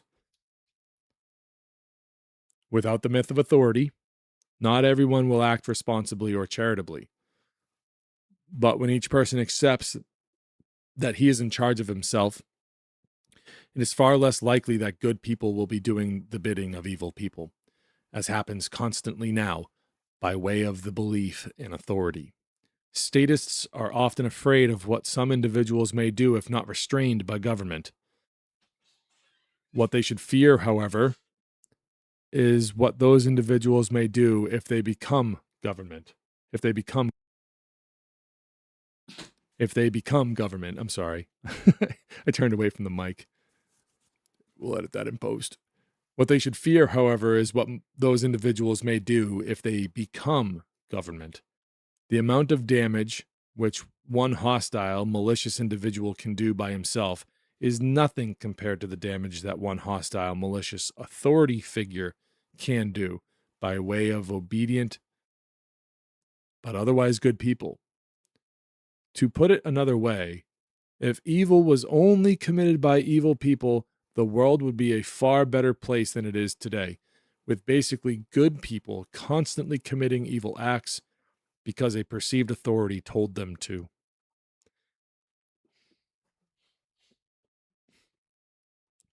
A different kind of rules.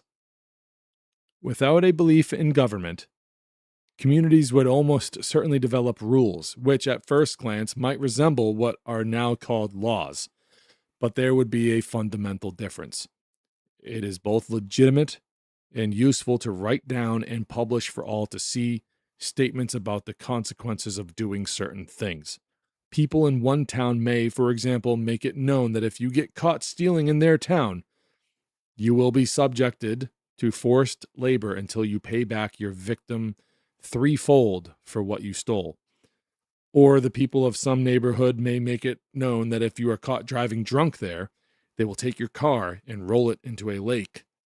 But while such decrees would constitute threats, they would be fundamentally different from what are now called laws, for several reasons.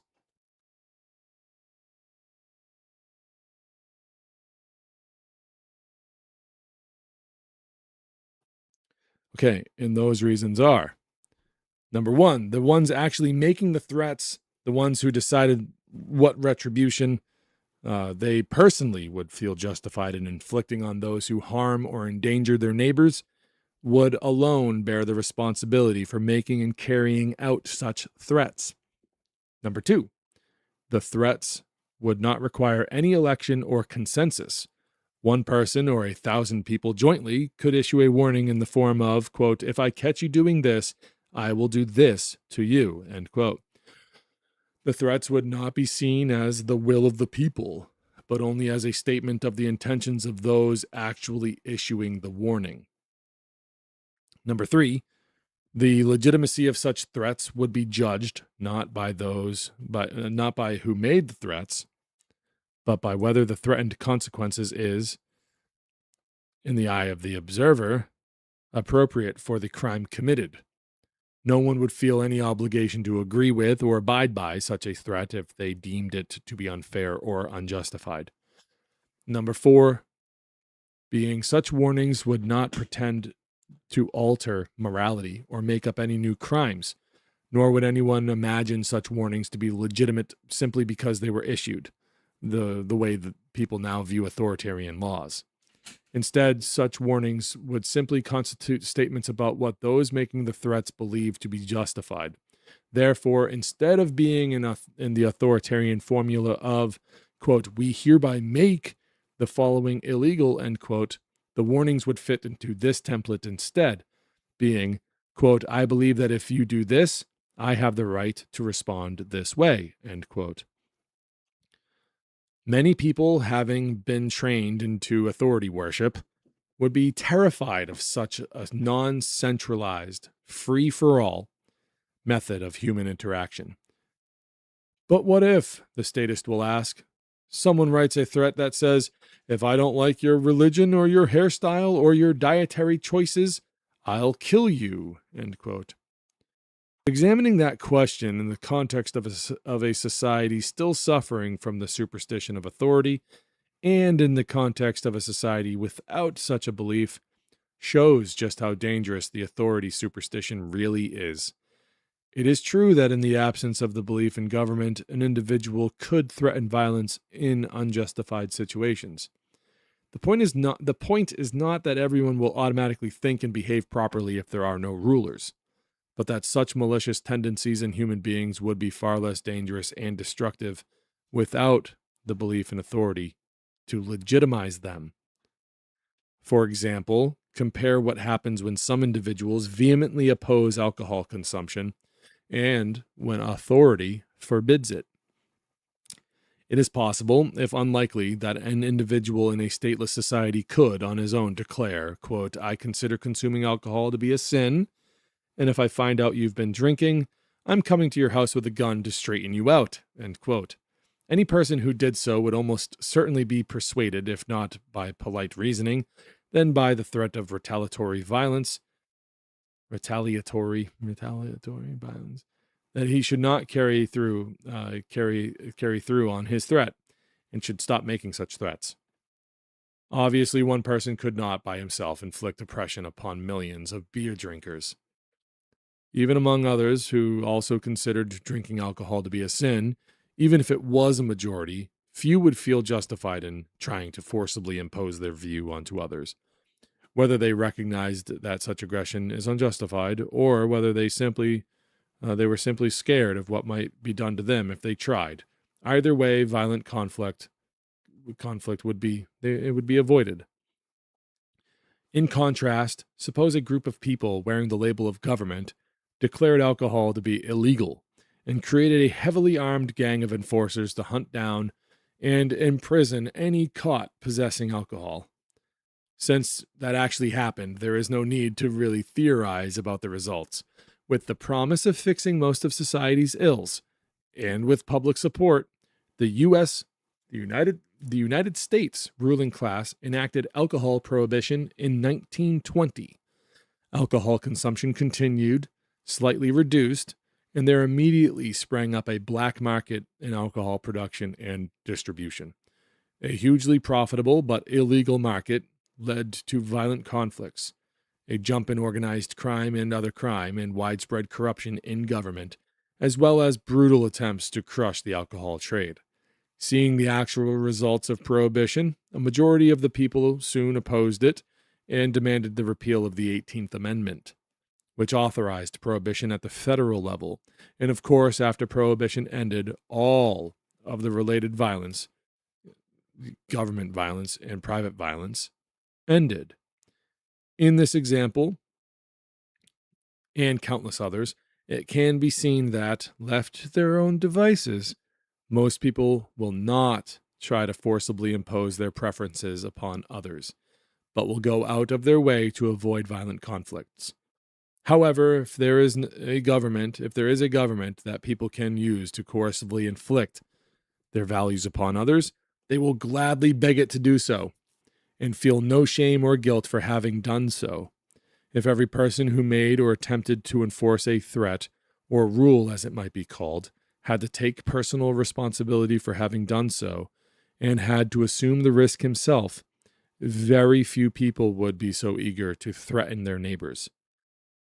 But given the vehicle of authority, everyone who believes in government threatens all of his neighbors on a regular basis and accepts none of the responsibility and assumes none of the risk for having done so.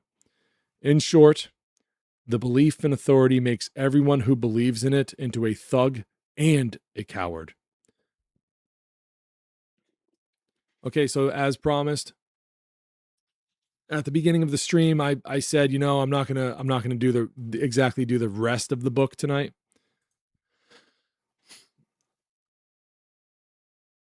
So that concludes the reading. I'm gonna pop into the chat again. I gotta open the chat here again and see what the good people in the chat are saying.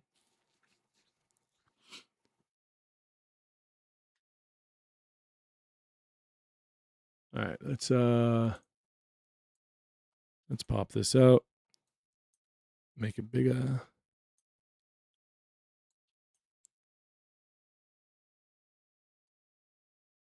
Yes, Colby, the errors are how everyone should know that I am not an AI bot. I'm just a guy who wants to have fun reading bedtime stories to all of you people on a Saturday night.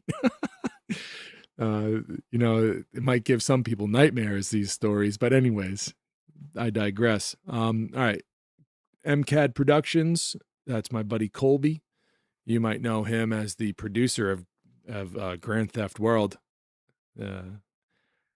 Says, working together with others to the benefit of everyone in the group is illegal. We call it mafia. Oh, wait, hold on. Working together with others to the benefit of everyone in the group is illegal. We call it mafia. Maybe it's my fatigue here, but working together with others to the benefit of those in the group is legal if you call yourself the government. Oh, okay. Now I'm seeing it. I agree about that, actually. I do. Yep. I think what you mean is,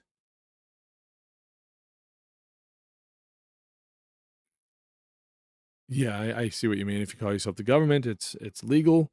If you're not the government, it's illegal. J N Q1, I don't know, J at J says sup with it. I don't know.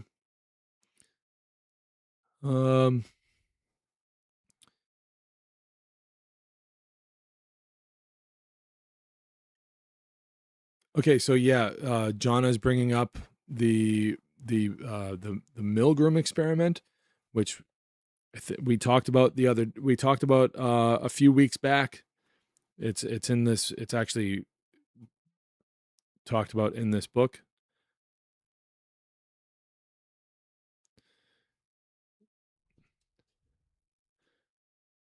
Which is funny because once people actually found out that they could say no, that actually it increased the people. It increased. Anyways, anarchy equals do no harm plus take no shit.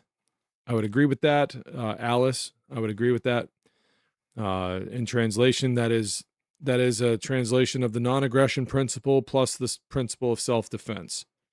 You know, when do no harm, I'm not going to aggress upon others and violate their natural law rights.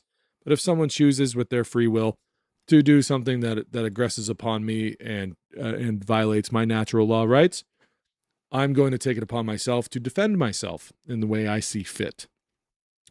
I'm a big proponent of proportional response. However, I'm only myself, so I'm going to decide what the proportional response is for me. I might shake my head and be like, geez, couldn't you have tried it a different way? If maybe the response to what's happening to another person, if that person that's being transgressed upon has a different response than maybe I would have had, I'm going to accept their response as an act of self-defense. But I might stand there and go, geez, man, you didn't really have to take it that far, did you? You didn't have to kill the guy. All he did was smack you in the face, or whatever, like whatever it might be, but that's up to them. I don't think that you should do that, by the way. I really don't. But because I don't think anyone should go around assaulting people, that's what I'm trying to say. But you should defend yourself if someone is assaulting you. You should, no matter what that person is dressed like, or no matter what color their skin is. You should, whatever they look like, the color of their hair doesn't matter. No matter what they're saying, they might do to you. If you stand up for yourself, fuck them. Stand up for yourself. Don't let them, make you into their little slave, into their little subject. Don't let them dominate you. And I know that's hard for some, it's hard for some women to hear that, but we have great self-defense weapons out there, and I know some women that could really tune you up like an old piano if they really needed to. And so good on you, but go out and learn some self-defense if you're nervous about what might happen to you in the world. And not everybody's going to be safe all the time and everything, but that's the risk that you assume by existing. But it's up to you to be responsible for yourself. Because even when the shit hits the fan, even when the cops, like they exist now, when the cops exist the way that they do now, and forever into eternity, no matter what public defense looks like or how it exists in the future, there will, unless every single person has like a drone hovering above their heads that's going to help them defend themselves if the shit hits the fan, there is no such thing as immediate response from an outside source. The immediate response to an act of aggression is your ability to immediately defend yourself. Your ability to immediately defend yourself hinges on the training that you have taken upon yourself to improve your ability to defend yourself. A form of foresight, if you will, a preparation, if you will, of an unknown future. Not to be scared of the future, but to be prepared for it. Those are two different things. So when you go and you take it upon yourself to understand the assumed risk of existence, then you become responsible enough to understand that you need to prepare and be in shape enough to defend yourself should aggression come your way.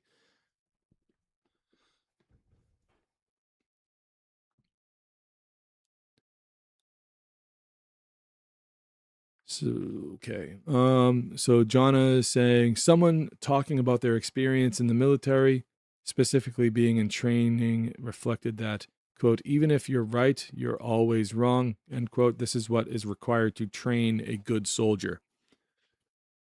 Okay, I'm having trouble following that in the context in which that comment is written. But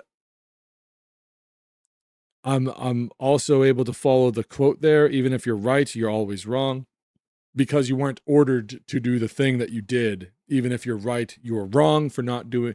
You were wrong for not following your orders. Even when you go and when you break ranks and you disregard your orders to do the objectively right thing, that was the wrong thing to do. That's how they're trained. Good soldiers. Yeah. Yeah. Oh, all right. So an interesting tidbit about this. Now, you may or may not know this about me out there, YouTube world or fucking whatever audience.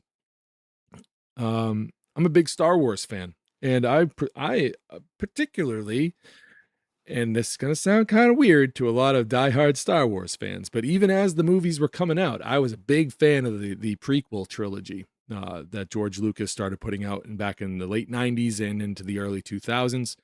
It was actually Revenge of the Sith was one of the last movies that my father and I got to see in theaters together before he passed away. And it's always been one of my favorite movies, not because of that, but because you get to see the rise of Darth Vader, the conversion of the into the Galactic Empire and all this stuff and blah blah blah blah. So fast forward to like last year or the year before, recent times, Disney owns Star Wars now, and it's largely trash. Star Wars is trash. Disney Star Wars is not very good at all. But every now and then, a little bit of a light of hope kind of shines through, and you see some of the messaging that's being put into these children's shows. One of which is known is called The Bad Batch. Now, The Bad Batch, I'll sum this up pretty quickly. The clones, some of them didn't come out like all the rest of the clones. So they put them in their own little group, and there's like 4 or 5 of them, and they're known as the Bad Batch, and they're their own little platoon or whatever. I don't know the technical name for it, but they're 4 or 5 clones that go and have like special abilities, and they go and do things and whatever. But one of the long-running themes in the Clone Wars television series, where you get to actually see the way that the clones interact with one another.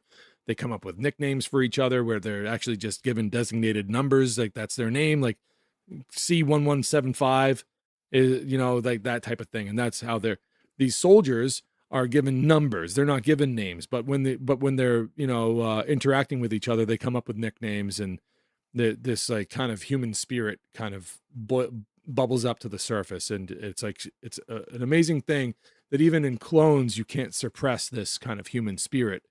That's kind of one of the things that the animated series kind of shows. It's kind of beautiful. But with the Bad Batch specifically, anyways, what I'm getting at is that some of the clones, like the saying is that good soldiers follow orders, right? And the Bad Batch, they don't follow orders. They don't. They go and do their own thing. And as many people, many fans of Star Wars knows about Order 66. Well, Order 66 doesn't affect the Bad Batch because they're defective. They are defective clones. So when Order 66 gets issued and the clones turn on the Jedi and the Jedi are massacred, the Bad Batch, it doesn't happen to them, except for one of them who's not as defective as the rest. But that's, not part of really what I'm getting at.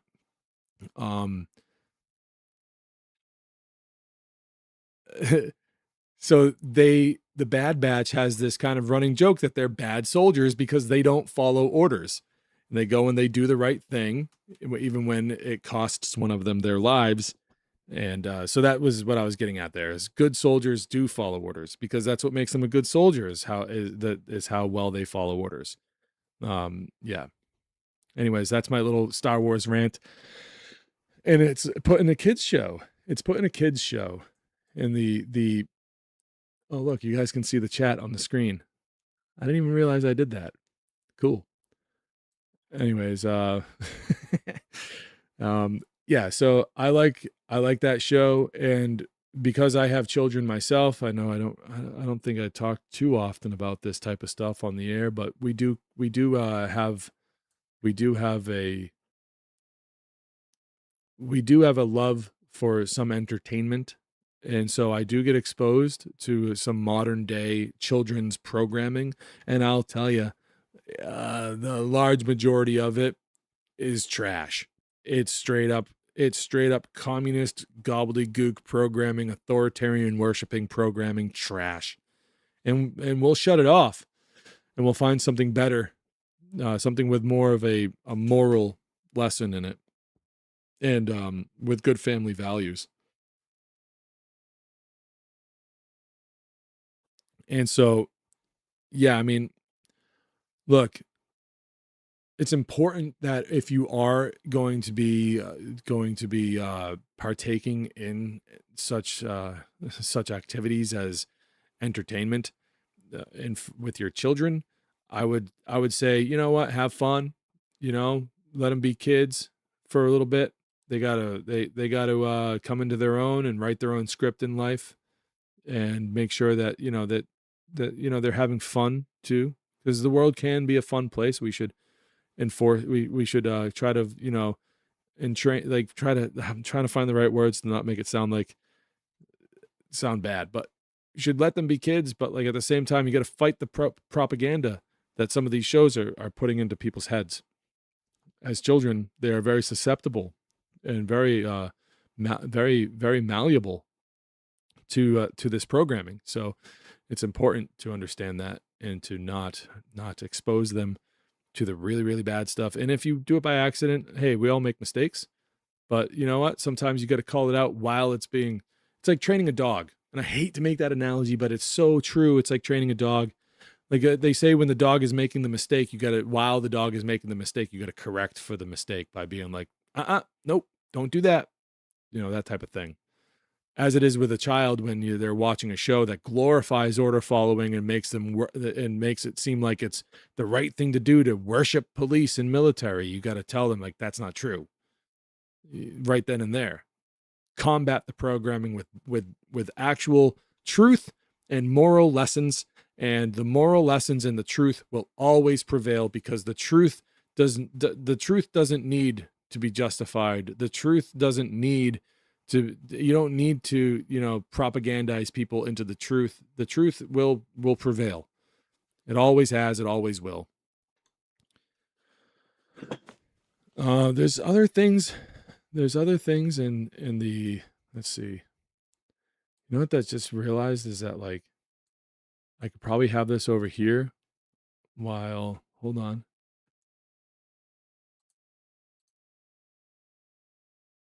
Wait, hold on now. Where'd the thing go? There we go. Probably have this over here while this is there. Can I do that? Oh, look at that. Yeah. Woohoo. All right. So I'll take a few more minutes here. There was,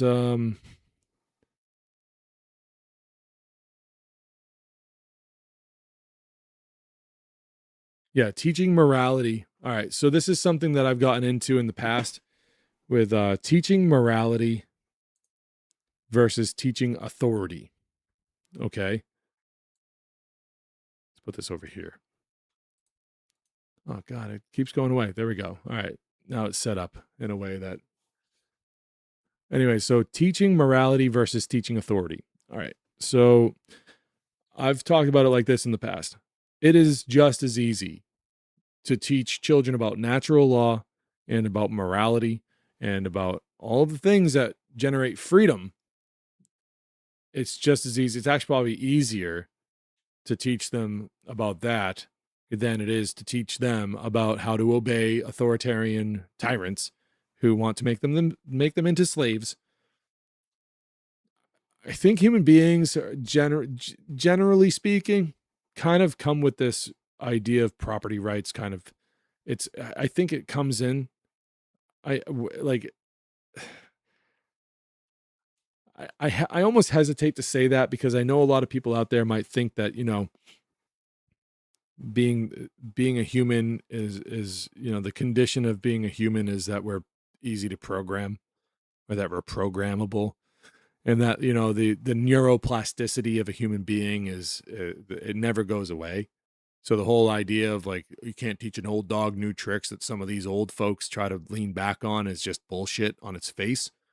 But at the same time, I think in having, you know, 3 children of my own, and and seeing 2 of them, kind of, because the third one is still very young, and he's just one of those, anyways, he's just a little guy, little tyke.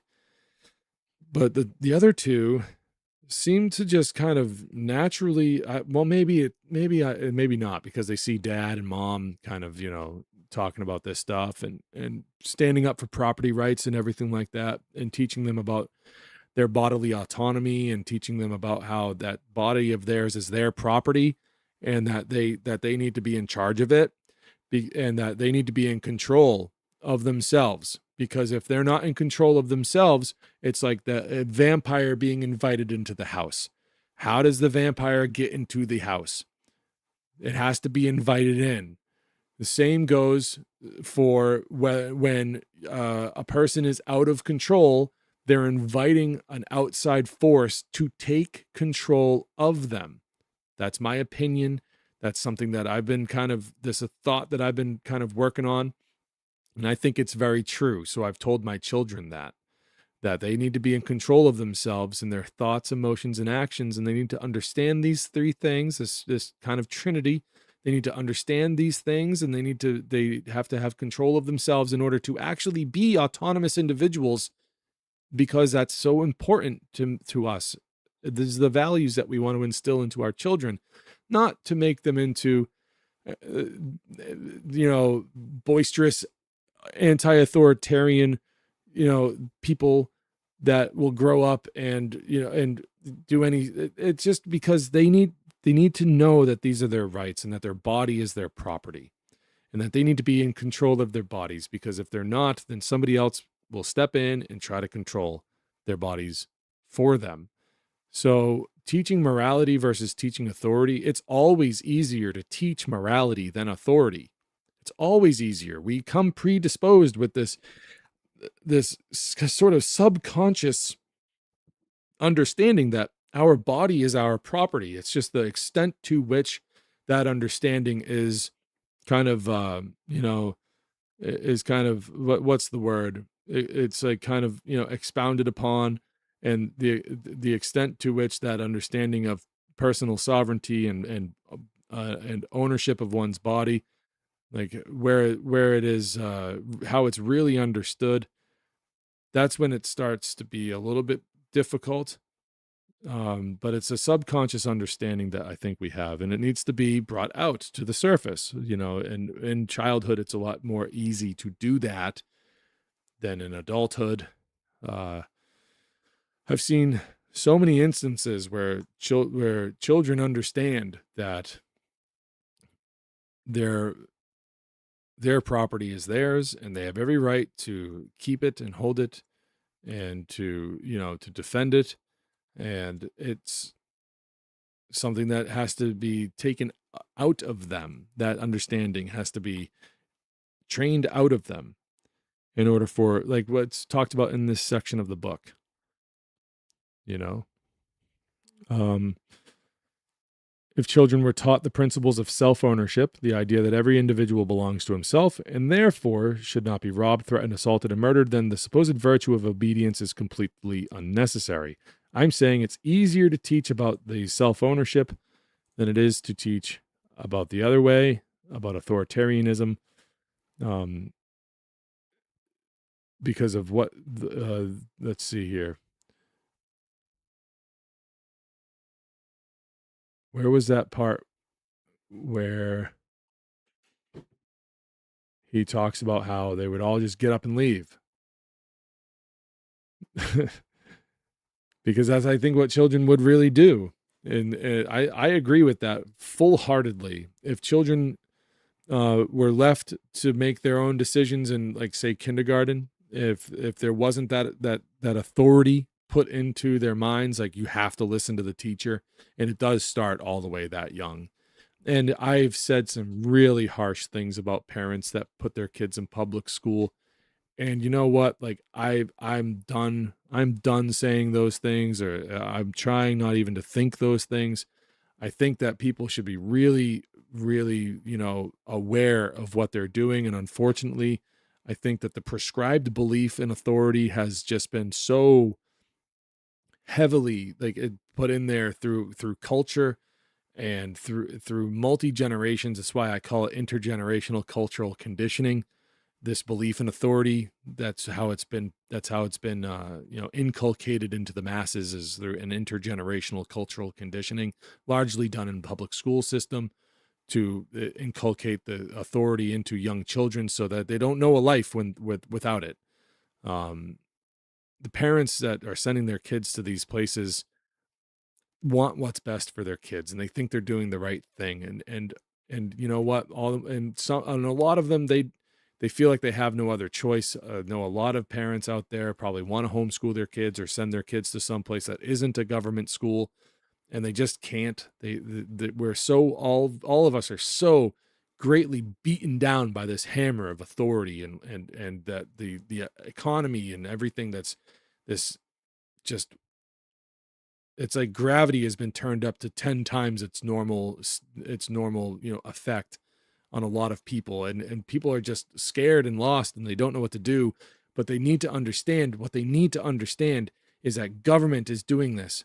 The people that believe in government are advocating for this, and they want this. They want this. That's what you're saying, is that you want slavery when you advocate for government, and when you send your kids to public school, no matter the reason why you're sending your kid to government school. You're putting them into the you're sending them down. You're you're sending them through, like, the gauntlet. You're sending them down the gauntlet for a long path filled with punishment. And they should be, and I also think children should be taught how to read and write and how to do arithmetic and various other subjects. Like, those are important things to learn as a child and have a good head start. I mean, I'm not saying anyone should be forced into teaching their children these things. I personally advocate that children should be taught how to read and write and to do arithmetic. That's what we do here at my house. We don't want our kids to be illiterate. And you know what? Maybe that goes into multiple languages. Who knows? But I don't want my children to be illiterate. And I think personally, it's very responsible to teach your kids how to read and write, and how to do math, how to read and write numbers as well. So it's all literacy when it comes down to it, but like my friend Richard Grove says, literacy is just another form of slavery until a method of critically thinking is introduced into the equation, something to that effect. And I also agree with that as well. So we teach them about critical thinking and everything, which comes back to the original point of self-ownership and really where do property rights come from there. All rights are property rights, but parents should be very aware of what they're doing. The very thing that they're complaining about and scared of when it comes to economy and the war and the things they can't afford are the very things that they are themselves doing to themselves by advocating for the existence of government. Think of all the prosperity that could be had if it weren't for government taxing you to death or making your life harder because of some war halfway across the world that we have no business being in, that we would never be in if it weren't for government in the first place. Think of all the things that have happened in, disparaged communities of people of certain skin colors and everything that only happened because government exists. Think of all the crimes that would have never occurred if people were left to their own devices to figure out for themselves the way that they should run their lives and make sure that they're getting what they need, because mostly people don't want to commit crimes in order to get what they need in their lives. They want to feel accomplished. But when we've come this far down a path of death and destruction and slavery, really, when it comes down to, it's really hard to imagine, it's really hard to imagine these things coming from a place that we currently find ourselves in. But to sit there and think to yourself that no one else, that to think to yourself that it's not because government's existence or the belief in authority's existence for generations now, that this is not the culmination of generations of people avoiding responsibility for themselves and relying on a ruling class to make decisions for them. You are kidding yourself. Now, there is always a level of responsibility that people need to take for themselves. And I'm not saying that every act of violence done by this group or that group, this individual or that individual done to another individual or another group or whatever, I'm not saying that those people shouldn't be held responsible for their own actions. I'm simply saying that the desperation and the fear and the weight of that gravity that most people feel has been put there on purpose as a way to keep people enslaved, and those things would not exist if it weren't for the government. Public school is sentencing them to an experience of standardization, that standard being designed to extend adolescence and discourage independence, curiosity, problem solving, critical thinking, etc. Thank you, Jonna. That's very well said. It is about extended adolescence, which we've covered in this book, about people not growing up. That again is like, again, not to pile on and disparage any certain group of people of any sort of, any sort of demographic or whatever, but the latching on to the belief that I'm not responsible for this because, of whatever. Yeah, well, that only works to an extent. There are some seriously horrible things going on in the world right now because people believe that they aren't responsible for their own actions and that it's because of it's because of exactly what I'm saying. They think that it's because of government that these bad things have happened and that their violent actions are justified because of the situation that they have been put in. And I'm saying that even when we have all collectively, yes, we have all found ourselves in a situation where we're dealing with an authoritarian regime, that we're all feeling the same disparity of this regime. That is true. We are all underneath this government, and we all have to deal with this government. Some have it harder than others. I understand that, but everyone is equally responsible for their own individual actions. And I don't care how hard you have it economically, you are never justified in some of the things that are being done out there.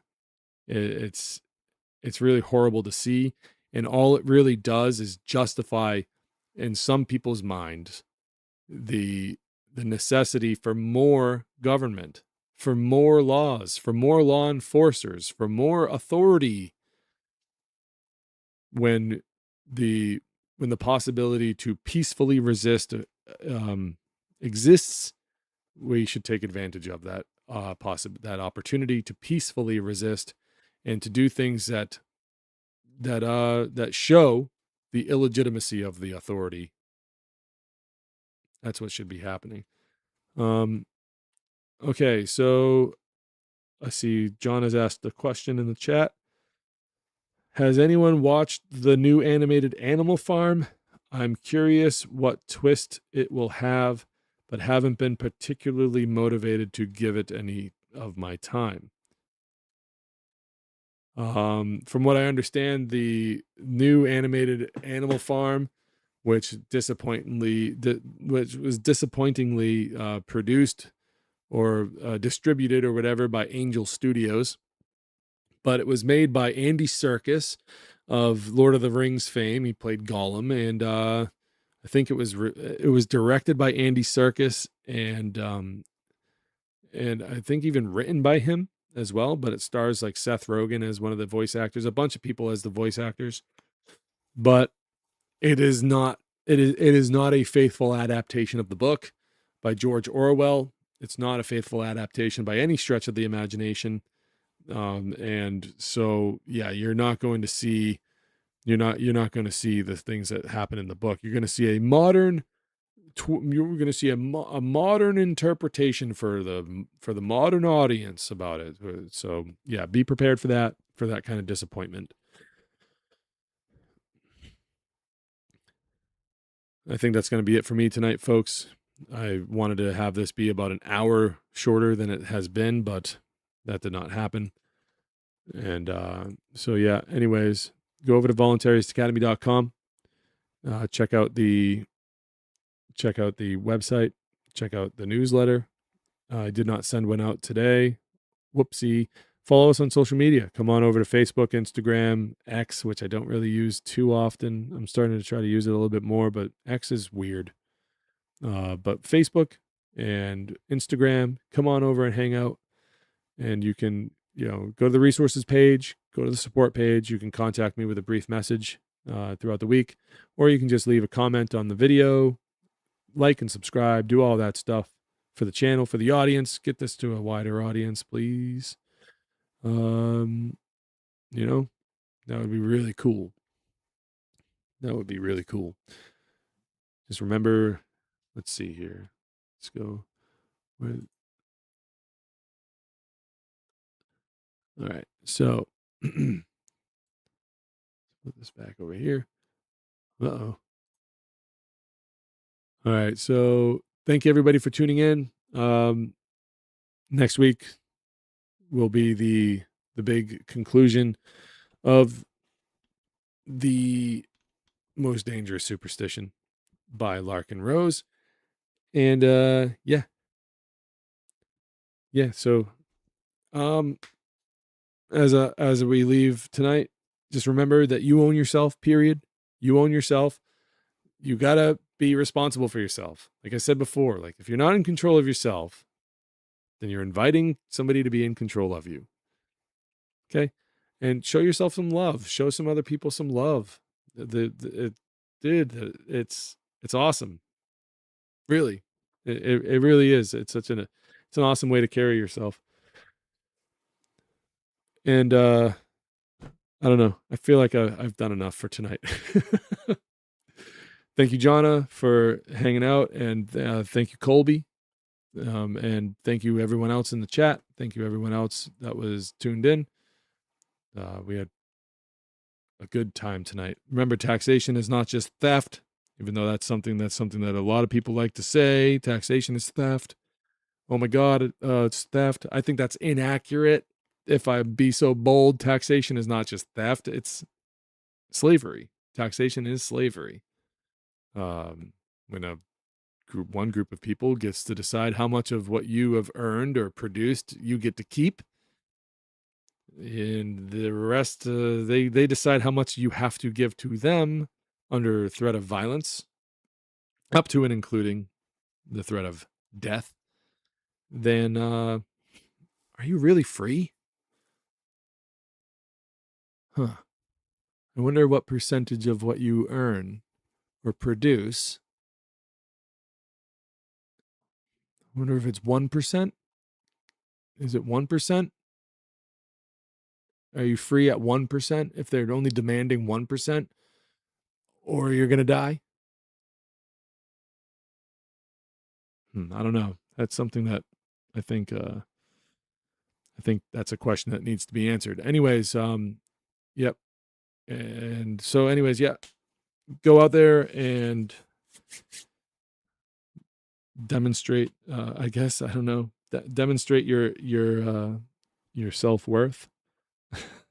I'm just babbling on now at this point. I'm out of here, guys. I'm done. Peace. No masters, no slaves.